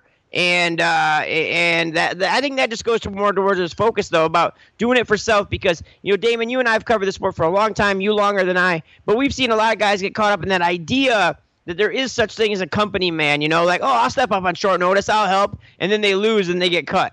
You know what I mean? Or they don't get the title shot they're promised, or this, or there's somebody that leapfrogs them. In this sport, it's so hectic and chaotic, and it's ever-changing. You see a guy who feels like he's kind of stuck, and that was the thing, is Dustin's very vocal right there saying that, the UFC's not going to show the highlights. They're not going to show anything in leading up to Alvarez, and that was one of his best performances. His one fight removed from being a former champion. That was the fight to make. Get it back in there, get the heat. But they went a different way. And yes, it's an equally important fight. As you said, possibly even bigger compared because Eddie Alvarez won on no Wheaties box or Metro PCS commercials. So, yeah, man, I think it's a big opportunity. I think it's a big fight for the division. You got to figure it's right up there with Khabib and Barboza, whatever Tony's going to do next. So it's right there. It puts the winner right there in that mix of elite tier 55ers. Yeah. Well, another guy who always puts on great fights, and he kicks off the main card this weekend, is Joe Lauzon. He takes on Clay Guida. I joke with Joe during the interview, and I'll say it right now. It's kind of funny to me that these two had never fought before, because they've both been in the UFC for so long. You felt like you kind of felt like you had already seen this fight, but it never has happened before. Now Joe is going to battle Clay Guida in the kickoff fight to the main card. So let's talk to one of the best guys in the sport. You would literally have to dig to the bottom depths of the world to find someone that doesn't legitimately like Joe Lauzon. So let's talk to Joe Lauzon right now. Joe, what's going on, man? How's everything? It's good. How's it going? Not too bad, man. Appreciate you taking time to chat as always. No problem. So how's everything, man? Obviously, fight is just a little over a week away. I asked the same thing at the start of every interview with you, but I'm assuming everything's going well, or you could probably tell me it's going crappy. But how is everything going into the fight? Yeah, no, everything's been good. Everything's going really well. Entire camp has been good. I've been healthy all the way through. I keep joking that I gotta keep myself and Clay both wrapped in bubble wrap so that nothing changes. But I feel good. I'm ready to go. Yeah, you and Clay have been in the UFC, together and separately, obviously, for a long time. When the fight was made, I had to look back at your record, and I was like, how did they not fight before? It felt like this is a fight we should have seen. Yeah, I don't really know. I think just different places, different times. I think coming off wins and losses at different times. It's a big division too. I don't know how many lightweights are, but there's got to be 50 or 60 of us at any given time, I would guess. It just didn't line up. Yeah, we always talk about bonuses and the things you do in your fights. You're notorious for putting on exciting fights. I'm sure you saw as soon as this fight was announced, every website in the world said, just go ahead and write out the bonus checks right now because this is going to be. Yeah. I mean, do you enjoy that when people see your fight announced? They're just like, yep, okay, well, we're going to see some sort of bonus in this fight. Yeah, I'm glad that people get excited right off the bat. When a matchup like this gets made, it's nice. You don't want us to have to sell anything. We don't have to tell people it's going to be awesome. We're both just going to sit back and train and, let the fight happen. And, it'll be good. It'll be good. We won't have to, I don't think we have to go and tell people it's going to be a good fight. I think people just know. Yeah, you obviously you've had all kinds of fights during your career. You're best known for a lot of your finishes. You've had knockouts, you've had submissions. That's kind of what you've done. I was looking at your record. I rarely ever do this for an interview because we talk so often that I just kind of know your record. But I kind of I was like, who did he face last? Like I kind of remembered, and it was Stevie Ray. And I looked at your record, and I noticed you had the Stevie Ray fight, Marcin held, and then Jim Miller. Jim Miller's a fight we talked about before that, we thought you won that fight. And that's just the sport. You go through that. But I was looking at your record, and you're a stats guy. Did you know that these last 3 fights were all like split decisions, basically, and you had never had a split decision before in your entire career? Yeah. It stings. I didn't have any even decision wins, period, until, I think the March and Held fight. I think that was the first decision I'd ever won, I think. I don't know. You could argue I should be 3-0 for my last 2. You could argue I could be 0-3 for my last 3. They're all super close fights. You never know what you're getting into, what judges are watching, and what's going on. But it's crazy. Yeah, it's crazy the way it works out like that. I have so many fights and so many decisive, finishes and everything like that, and then you get 3 split decisions all at once. Yeah. Is it ever frustrating because, as you said, there are going to be the camps who are going to say you should have won all 3 fights. And then, as you said, there's going to be people who thought you lost all 3 fights. But when you have it in your head that you're that close to, winning, I mean, like I said, the Jim Miller fight, I did score for you. The Marcin Held fight, we talked before, was a very close fight. Yep. And Stevie Ray, same thing. It was very, very close fight. I mean, is it frustrating when you kind of feel, maybe when you go back and rewatch, you're like, man, you know what? I feel like I should have gotten that one. I feel like I should have had a win there. I thought I won the Jim Miller fight for sure. The Marcin Held fight, I said right after the fight that I thought that he had it, but once I went back and watched it and paid attention to the rules, I can see why they gave it to me. And I kind of thought that I did a lot more. I was a lot more aggressive. I thought I was doing more damage. And I thought that, I 10-8 the first. I don't know how you could say that I didn't 10-8 the first round on Stevie Ray. So at a minimum, you got to put it a draw. But I don't know. It's one of those games, it's one of those things where, the sport of mixed martial arts, like, we don't have super clear criteria for who wins fights. So it's a little bit frustrating sometimes, but, and then to go a step further, I felt like it was like, take the Jim Miller fight out of it, but for the Marcin Held fight, I felt like at one point in the first round, like, I think I could have arm locked him, and I went for it, and I tried to get it, but I really, really went for it in the Marcin Held fight. I really, really went for it, but it didn't work out. And then going into the Stevie Ray fight, there was one point where I think I could have 100% arm locked him, and I didn't because I'm like, I'm going to learn from the last fight. I'm not gonna be too aggressive. I'm going to play it a little safer, and then it just bit me the other way. So it's like, it's one of those things where it's like, you think that I've had all these fights and you get all this experience, but sometimes you still make bad decisions, or obviously hindsight's 20/20, but it's a little bit frustrating sometimes. Yeah. Do you think, and your career is not over, but do you think when it's all said and done, and you obviously have your gym in Massachusetts and everything, do you think maybe you'd ever want to get involved on the, I don't know what you call it, the governmental side of things, maybe helping to, create some new judging criteria, help maybe train judges? I mean, these are all things that I think we absolutely need in the sport. I think the 10-point must system is horrible for MMA, especially in a 3-round fight, but there's so many other problems we have, and I know they've made some changes, and some commissions haven't adapted the rules, others have, but as a fighter yourself, I mean, would you be interested maybe sitting down and, because guys like Andy Foster in California are like inviting people to help him make the rules better for weight cutting and things like that. I mean, would you ever want to get involved in that side? Maybe we could come out. I know there's a better scoring system out there. There's got to be. There's got to be a better way. The problem is that every fight is different. Wrestling and takedowns are really important for this fight, but they're not nearly as important for another fight. Or how do you come up with a criteria for if one guy wins the striking and one guy wins the grappling, but one fight is all striking and the other fight is all grappling? How do you really balance those? I think you almost need to put like some kind of grading system based on where the bulk of the fight was. Yeah. That's the case. So if this fight was almost all on the ground, then you the grappling is way more important than the striking. It's like, it's very, very difficult. I would maybe toss some ideas into something like that. But honestly, it's just that there's no unity. Like there's the ABC, the Association of Boxing Commissions, and and they do MMA and they do all this stuff, and but they really don't, like, even the ABC has really no power. They have a whole bunch of members from all these different states, and they all try to get on the same page about stuff, but there's really nothing that, that's why we have the new unified rules. We have the old unified rules. We have different rules, different places. And, California is now, they're doing all kinds of other stuff with cutting weight and weight divisions and everything else. Like, there's really, everything's kind of on its own. So I don't think that, getting involved in any one place is really going to do anything. I think it's kind of I would toss some ideas in, but at that point, you just got to kind of take a step back and just hope that all these different commissions around the country all come to the same conclusion, which is just like very, very low chance that it's going to happen like that. Yeah. It's funny you say that because I remember one event not that long ago when Brian Stan was still commenting, and he was like, it's a joke that these commissions all have different rules, and we expect the fighters to know exactly, what the rules are based on the state they're fighting in, and they find out the day before the fight, oh yeah, by the way, you can't have one hand down on the ground that's a grounded opponent, or you can't have two, all those kind of things. I mean, we say it as journalists, we're like, oh yeah, it seems simple, but when you find out 24 hours before an event, oh, by the way, they did adapt the new rules. You can't do this. You can't. I mean, you're right. It's weird. 10 years ago, we had the unified rules, and now it's like here we are 10 years later, things are actually more confusing, which is odd. Yeah. Yep. It's like, even locally, like Massachusetts, I never know what they're going to do. How who's the referee? Who's going to interpret the, I've heard different explanations from different people. On like the grounded opponent and everything else, it's very, very confusing. The big thing, for me is, the night of your fight, you got to talk to your referee and just see, what's going on and what their interpretation of the rules are, and kind of go there, which is not the best system and not the best way to go about it. But like Virginia, that's where my next fight is.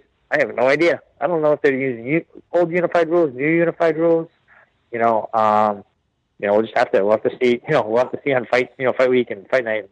See what the rest does. Yeah. Well, it's also, you talk about the scoring. I mean, it's important in a fight like you have coming up. I mean, Clay Guida, that I don't want to pigeonhole him as like a one-dimensional fighter because he's not. But, we know he likes to wrestle. He likes to grind guys. And, I that's the style of fighting. I'm a wrestling guy. I love wrestling. But I'm also a big believer in mixed martial arts. Wrestling, to me, a takedown, and this is just my opinion, is nothing more than a change of position. It's a clinch. It's a change of position.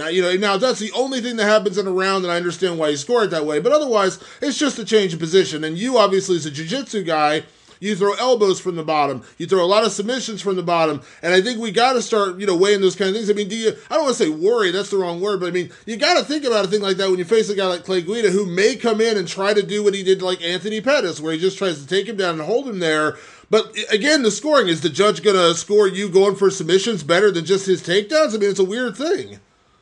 It's tough because, I as a fighter, I'm not 100% clear what's going to happen in Virginia or what rule system or whatever else.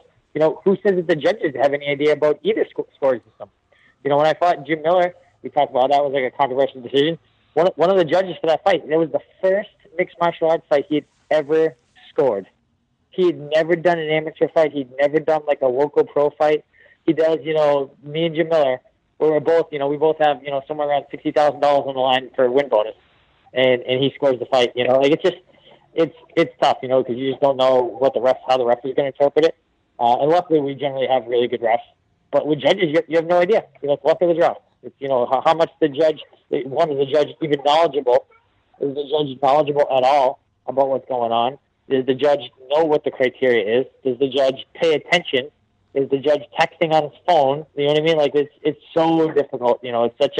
It's such a crappy system sometimes. Yeah. Well, when you say that, it's also the other side of this, Joe, because you mentioned it, and that's a great point, is that when I look at your record and I say, well, you know what, you're 1-2 in your last three, but they're all split decisions. So I don't think, you hold your head in shame. You're still right where you need to be. You get a whatever Clay Guida, you're right back on track. Yep. But what we don't see on the flip side of that is those two losses that could very well have been wins for you, depending on how the judging, like you said, with the fight with Stevie Ray. Now, a draw, would have been the same thing. But my point is that that's money out of your pocket. Hypothetically, you lost $120,000 or maybe $130,000 by a judge who didn't necessarily know the rules or didn't necessarily know how to score the fight. I mean, think about that. I mean, $120,000, I don't make anywhere near that in a year. And I can tell you right now, I'd be really pissed off if someone cost me $120,000.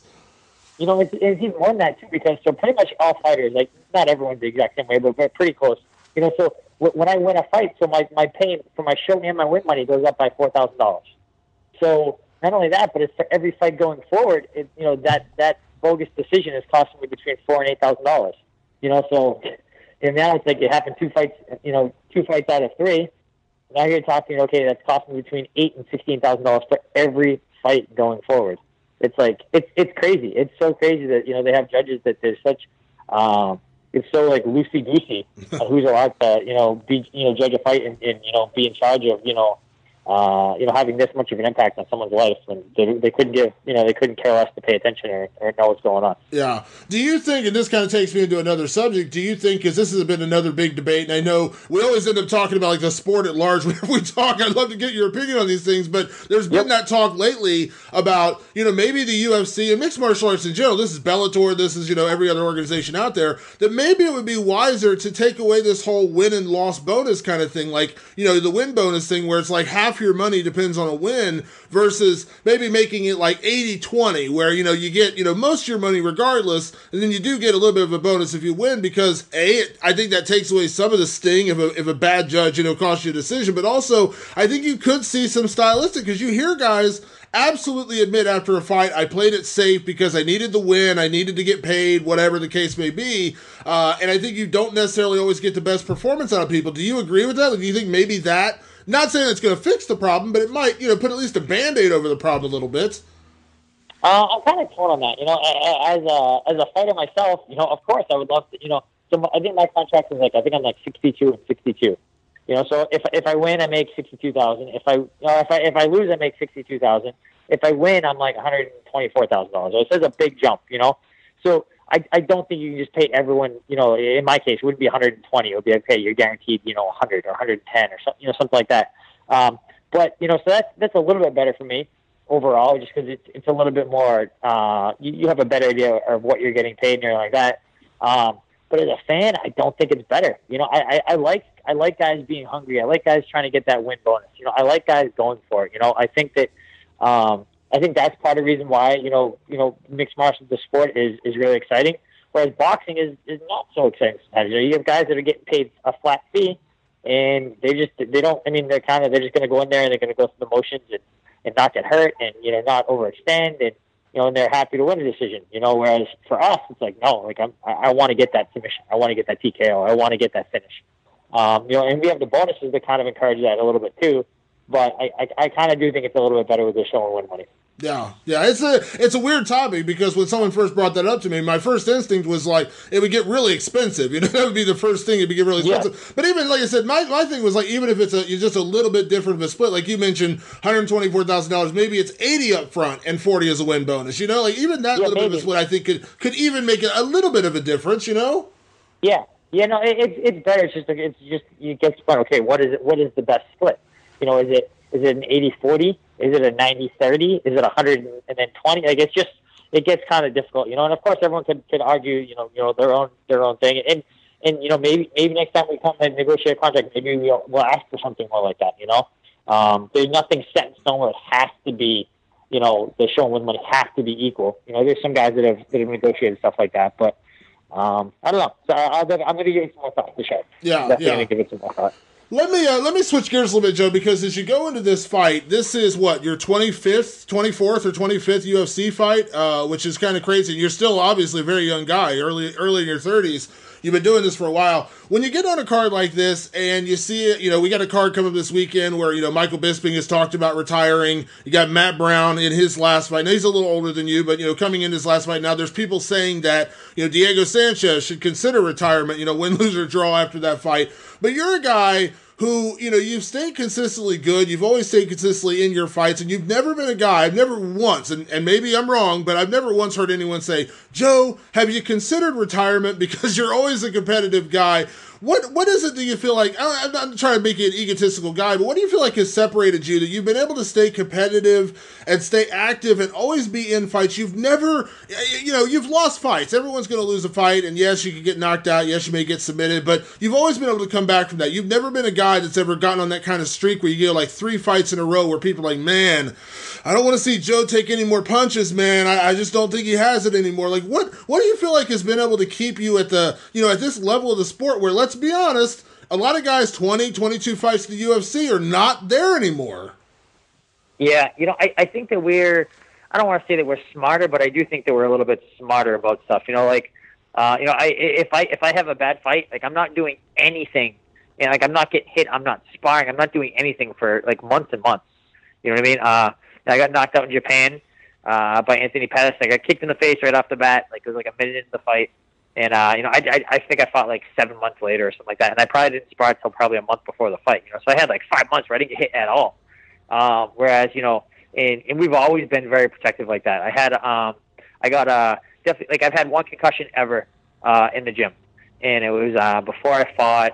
It ended up being Jeremy Stevens, but I was supposed to fight Hermes Frank at the time. And it was like a month and a half before the fight.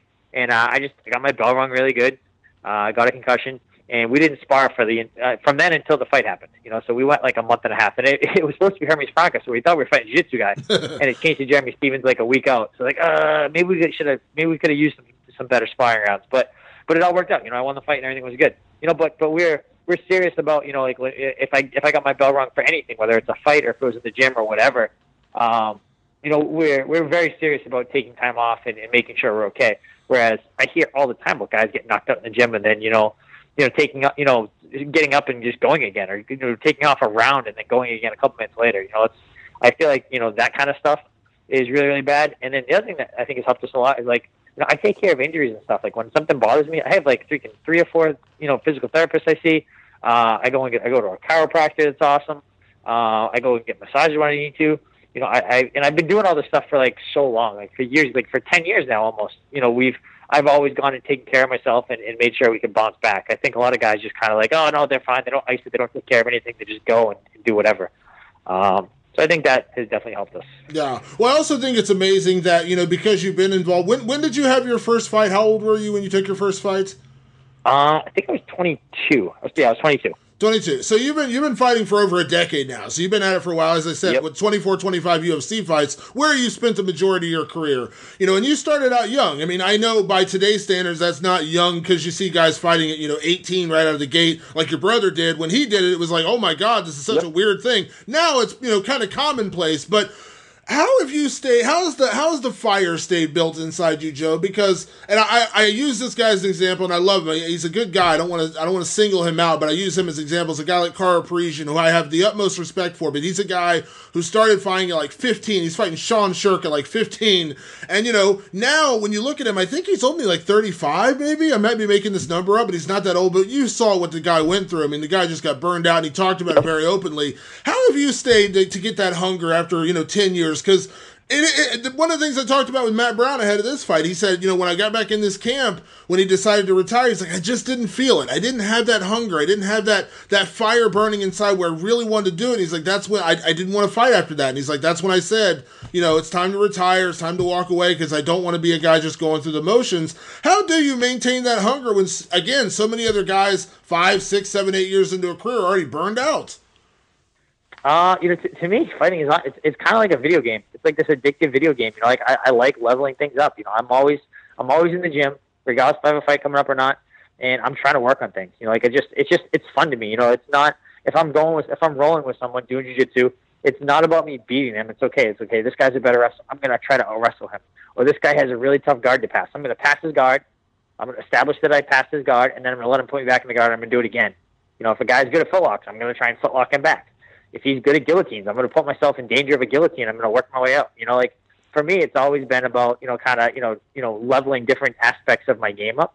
And it's just fun for me, and there's a never ending, stream of training partners that are good at different things. You know what I mean? Like, I have my own gym, but I'm not the best at everything in my gym. I'm the best at a lot of things.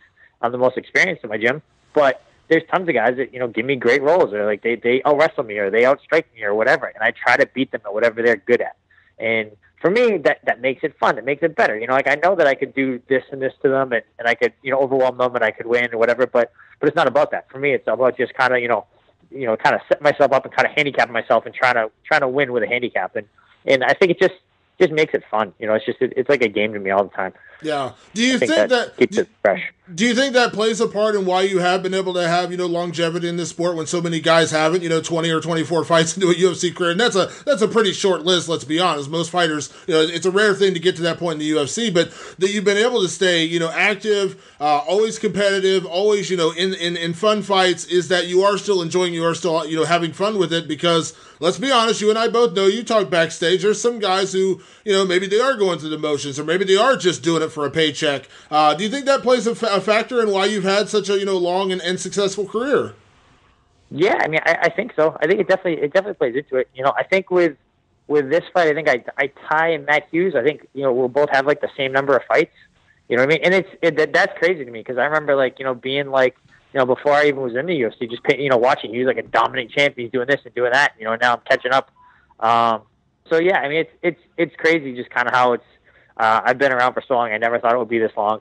But I still enjoy it. Like, I like going to the gym. I think anyone in training camp, they have fight camp. You have days you're like, oh, you're dragging butt, you're going to the gym a little bit. But overall, day to day, I love going to the gym. I love working on things. I love getting better. And I'm having fun. I think that, I don't know.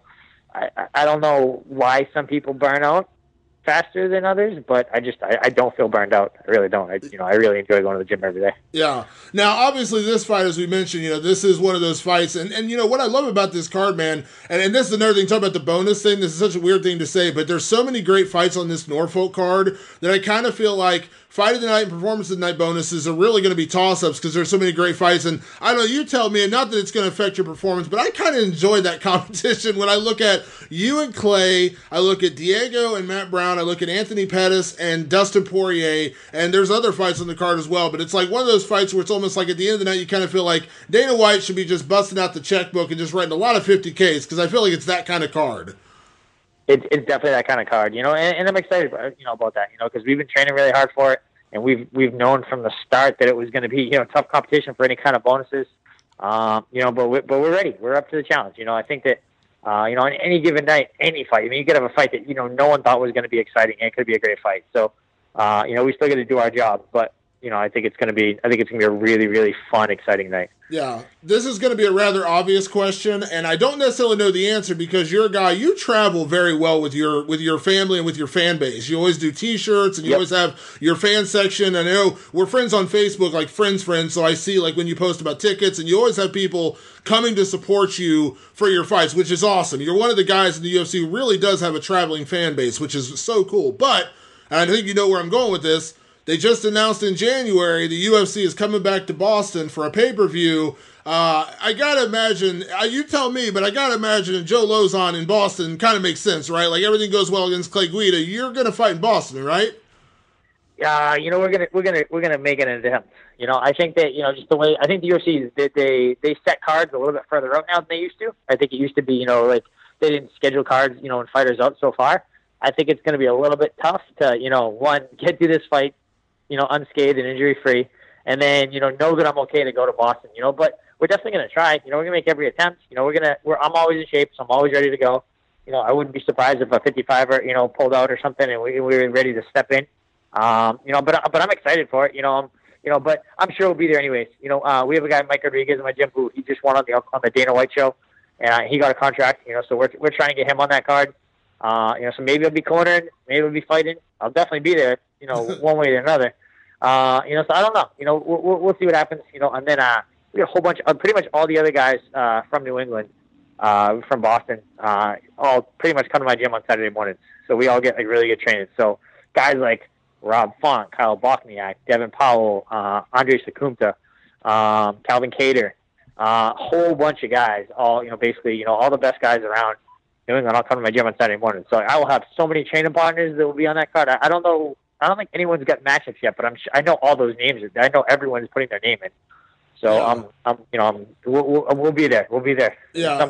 At some degree, we'll be in the cage. But I will say one of my favorite moments ever covering a live fight was back in 2010 when you got the armbar over Gabe Rudiger in Boston after the whole cake thing. I remember the weigh-in and everything, but I remember the Boston crowd that night. Man, I always talk about the energy of a crowd. I remember Montreal when I saw Georges St. Pierre fight Matt Serra.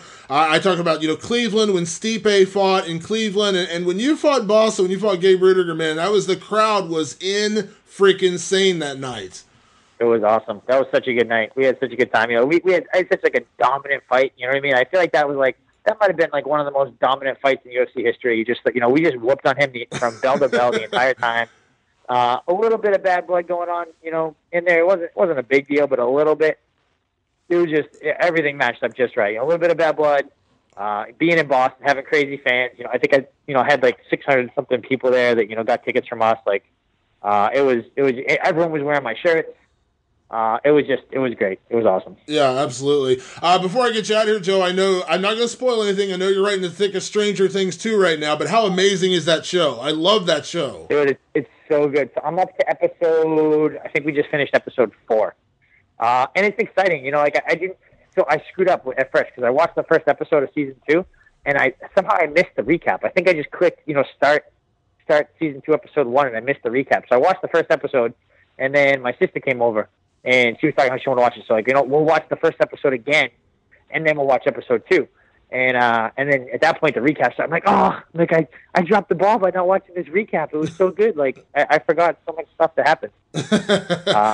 But it's been great. It's been awesome. I think it's a great season so far. So yeah. You finished it, obviously. I did. It's so good. I mean, I loved the first season, and you're a little bit younger than me, but you kind of grew up, in the 80s, early 90s. So I'm sure a lot of this stuff, you were literally born in the year the show's taking place. But I'm sure you enjoy, because you're a video game guy. And I remember going to the arcades as a kid. And, just so much of this speaks to my childhood too, which is one of the reasons I love it so much. Yep, yeah, it's pretty awesome. You know who I hate is the kid that's got I don't even know what his name is. The kid with the long hair that has the car, the badass car. Oh, California. Billy, yeah. I hate that kid so much. They did such a good job with him, just making you hate him so much. He's such a jerk.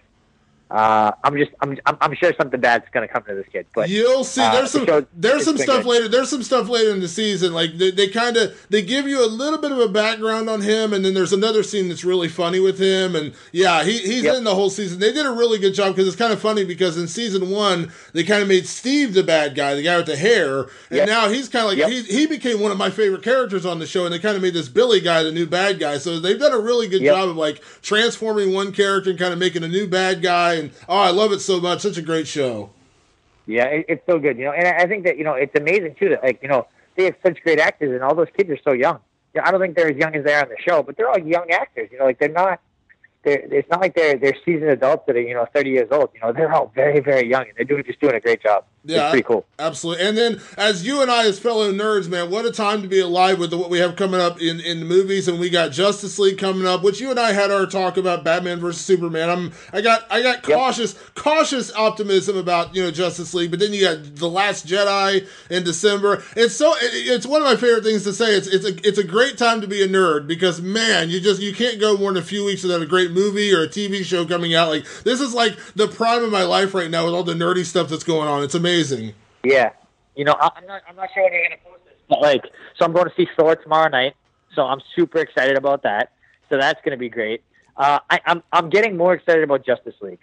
I think that a lack of Superman for most of the scenes I've seen, I think he's gonna come in at the very end or something. I think that's gonna keep Justice League awesome. I'm excited for that. I'm really excited for the Star Wars movie. There's so much good stuff. So my wife is super pregnant right now. She's due the first week in December. So I would normally have my Star Wars tickets already a month ago when they first got on sale, but I don't know when the baby's gonna come, so I have to wait.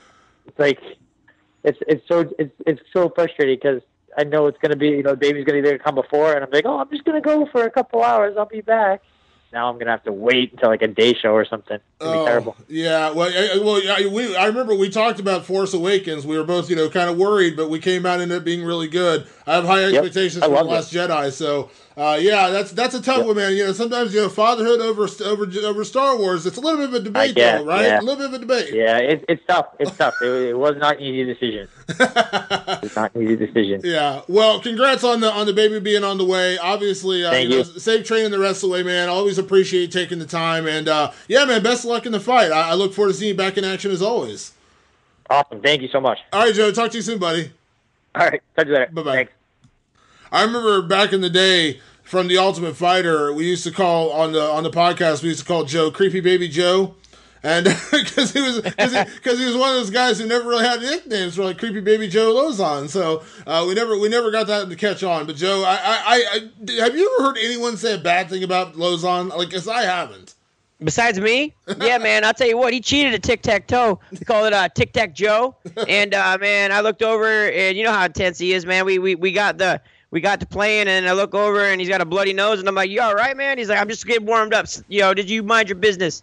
And then by the second game, he's got his face covered in blood. I'm like, oh, man, this is Lauzon's fight mode coming out. No, man, there's nothing bad to say about Joe Lauzon. He's absolute class. And it's funny that you mentioned that about having never fought Guida, because I was up at Joe's gym, and, that he has all those posters. He's been in, a gazillion fights. And he has all his fight posters up, and I was like looking. I'm like, I think it's like, that rabbit hole Reddit thread about how they changed the Berenstein Bears spelling. Have you seen that? Yeah, I have seen that. Yeah, like that. Like we got mentally kung fu somewhere that they like reversed it. I think like I was looking at all the posters thinking that like it was gonna be like that end of The Shining where Jackson and actually in like the staff picture. I thought we were gonna see like Guida and Lauzon at the bottom of like some poster that had already happened, but they told us it didn't happen. But no, folks, it hasn't happened, and I think it'd be worth it, man. Yeah, absolutely. Before we get out of here, of course, one of the other big fights on the card coming up this weekend in Virginia is Matt Brown in his final fight against Diego Sanchez. If anyone's listened to this podcast for the last, I've been doing it now for, going on 12, 13 years between MMA Weekly and then Bleacher Report and then obviously Fox Sports and now, doing it on my own here with the podcast. But, for a long time, about 2 years, I co-hosted my podcast with Matt Brown, of course, myself, Matt Brown, and Jeremy Loper, and for a period of time, of course, the legend, the Hall of Famer, Mark Coleman. And you sat in on some of those podcasts as well, Duane, so you're around it. And so, of course, I know Matt on a more personal level, even at this point professionally, because, I've hung out with his family, I know his kids, so I consider Matt a friend. And, it kind of bleeds that line a little bit when you do a podcast with a guy for, 2.5 years, that you get to know him a little bit better than the average fighter. But Matt is entering his final fight this weekend against Diego Sanchez. I wanted both of us, maybe, I know I'm kind of putting you on the spot here, Duane, just kind of give a thought about Matt Brown, his final fight. I think it's only fitting that we pay tribute to a guy who has contributed so many exciting fights to this sport, has always been a unique presence in this sport, and we're going to say goodbye to his fighting career this weekend. I'll tell you what, and this is something that I know because he's him personally, and I've had the pleasure as well. What people might not realize about Matt Brown, and if you listen to these shows, then you'll pick up some of it. But he's such an intellectual. Like Matt is a guy that is he's like an information junkie. You know what I mean? Like if he's interested in something, he wants to know the ins and outs of it, and I do believe that, remember we were talking about the back issue, and he's like, yeah, I made my own training equipment. I figured out how to do it, and I believe he's going to do something like that in the future. But, I definitely miss, here's a guy, I remember seeing you interview him in Pittsburgh, or either that or it was New Jersey. He fought on that New Jersey card.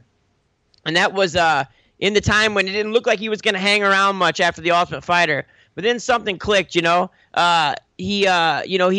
figured something out. He got everything moving forward, and that was great for him. But then let's look at the other side of the coin too, because they need to pay homage there. I'm not saying it's not Diego's last fight, I don't think, but Diego Sanchez, what hasn't that guy done in this sport either? So it's like kind of the end of an era fight. Two guys that just I'm sure they have a ton of respect for each other, and they just want to duke it out, and they want Matt wants his last fight to be a guy that's going to come at him and scrap with him, and that's what Diego does. But, yeah, I'm going to miss Matt Brown, man. I mean, neither of us are going to get rid of him anytime soon, but the public will miss him because, he gave us good fights, great fights. He was a guy who, did he have the athleticism of a GSP or an Anderson? No, man, I don't think it's any secret. But what he had is heart and grit for days, that blue-collar work ethic.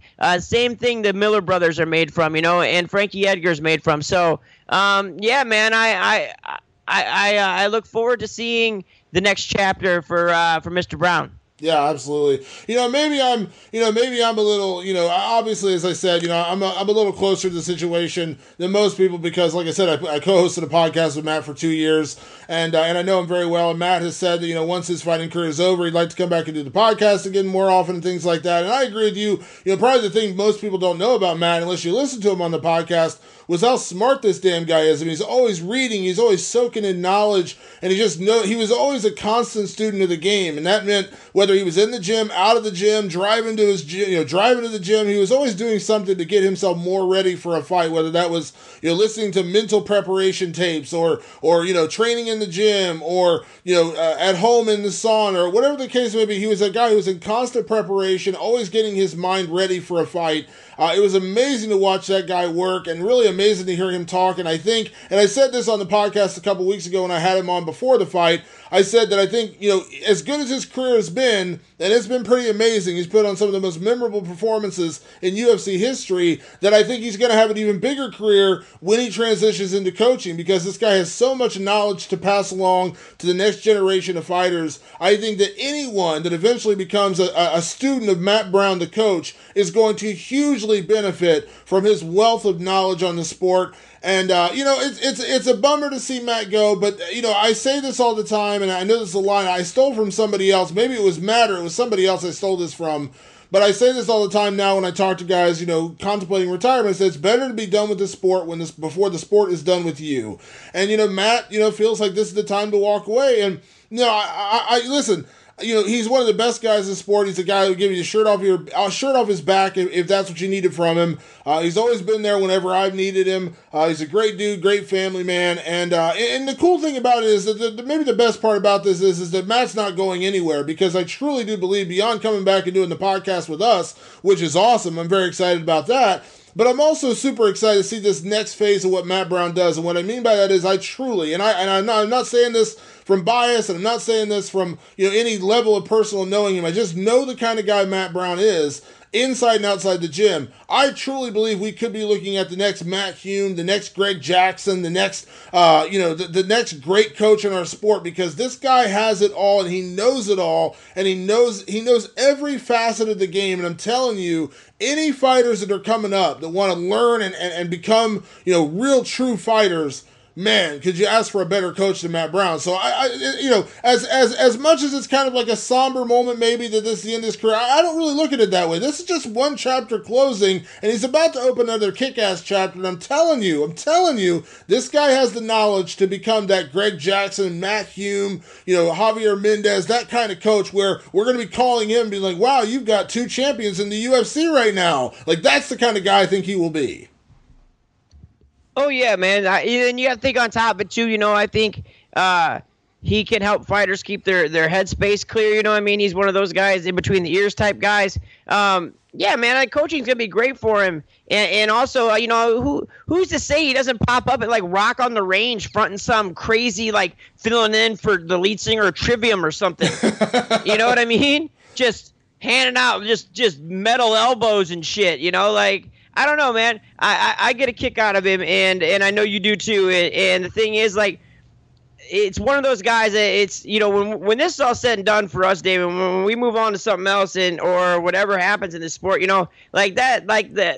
spent a lot of time with him. I've done some great interviews with him too, but I've also spent a lot of personal time with him too. When I was out in Vegas, I saw him on the road trip. Yeah, but he's doing the Ultimate Fighter. Matt Brown's a special dude, and he's a rare breed, and he's going to be fantastic as a coach. Listen to DeMartini. He knows. Matt Brown's going to be shaping these guys. You watch. Yeah, I love it. All right, Duane, well, I appreciate you sitting in this week. Obviously, it's always good to have you as a co-host. This isn't our first rodeo, of course, but I appreciate you sitting in this week. Tell everybody where they can find you on social media, and also plug your book, because I want to make sure people go check that out. It's available right now on Amazon. I know you put a lot of blood, sweat, and tears into that book with that road trip, so kind of tell everyone where they can find you and find the book. You can always follow me on Twitter at Duane Finley MMA. Yeah, the name of the book is In the Cold Distance. It chronicles the road trip project I did from 2000. It started at the beginning of 2014 and ended at the New Year's Eve card with where I got my car stolen in Wickenburg, Arizona. So there's all kinds of things. I mean, the reviews that are coming in, if you look on Amazon and you're not sure if it's a book for you, there's a lot of MMA in the book, but it isn't an MMA book. It's a look behind the life of a guy chasing a dream, and the family that has to see him go all the time, and and the struggles there. And there was a lot of darkness that I was honest about. So I kind of figured this, Damon, was my love letter to this sport. We never know, man. Like you and I, we've kind of been everywhere, and you never know what's gonna happen, and where our flights of fancy take us or in our interest, because we're wacky dudes. But yeah, man, I figured if everything, Gervasi said this. Our mutual friend and mentor Tom Gervasi told me the day the book came out. He's like, hey, look, he goes, no matter how good the stuff you write every day is, people forget about it in a week. Yeah, this is something that's going to last forever. It's going to last a long time, and it's not disposable like everything else. And I was like, you know what? That kind of sat in like, yeah, man, this was, in a way, this was what made a lot of it worthwhile. So Amazon, it's available in paperback, hardcover, Kindle, whatever you want to do. Pick it up, holler at us on Twitter. And Damon, anytime you need me to step in and show Loper how to do the damn thing, I'll do the damn thing. Man, I'll tell you what, he's got some flowy hair, though, man, that Loper's, and he's looking swole, man. Like, you better get him out of those medium shirts. I told him to get off that TRT. He doesn't listen to me. I try, but, man, he's addicted to it now, so. Oh, dude, he's turning into a hoss, man. Like, he's over here. I'm over here on Twitter, on Instagram, looking at dude just like looking like the mountain from Game of Thrones. I'm like, it's Clay Game Bowl, man. Let's do it. I love it. All right, everyone. Thanks for tuning in this week. Of course, make sure you check us out on Twitter. Make sure you check us out on Facebook. I'm at Damon Martin. We have the Fight Society page over on Facebook. Want to say thank you to all of our guests, Duane Bang Ludwig, Dustin Poirier, and of course, Joe Lauzon. And we will see you guys back next week for more Fight Society podcast. Thanks for tuning in, and we will see you then.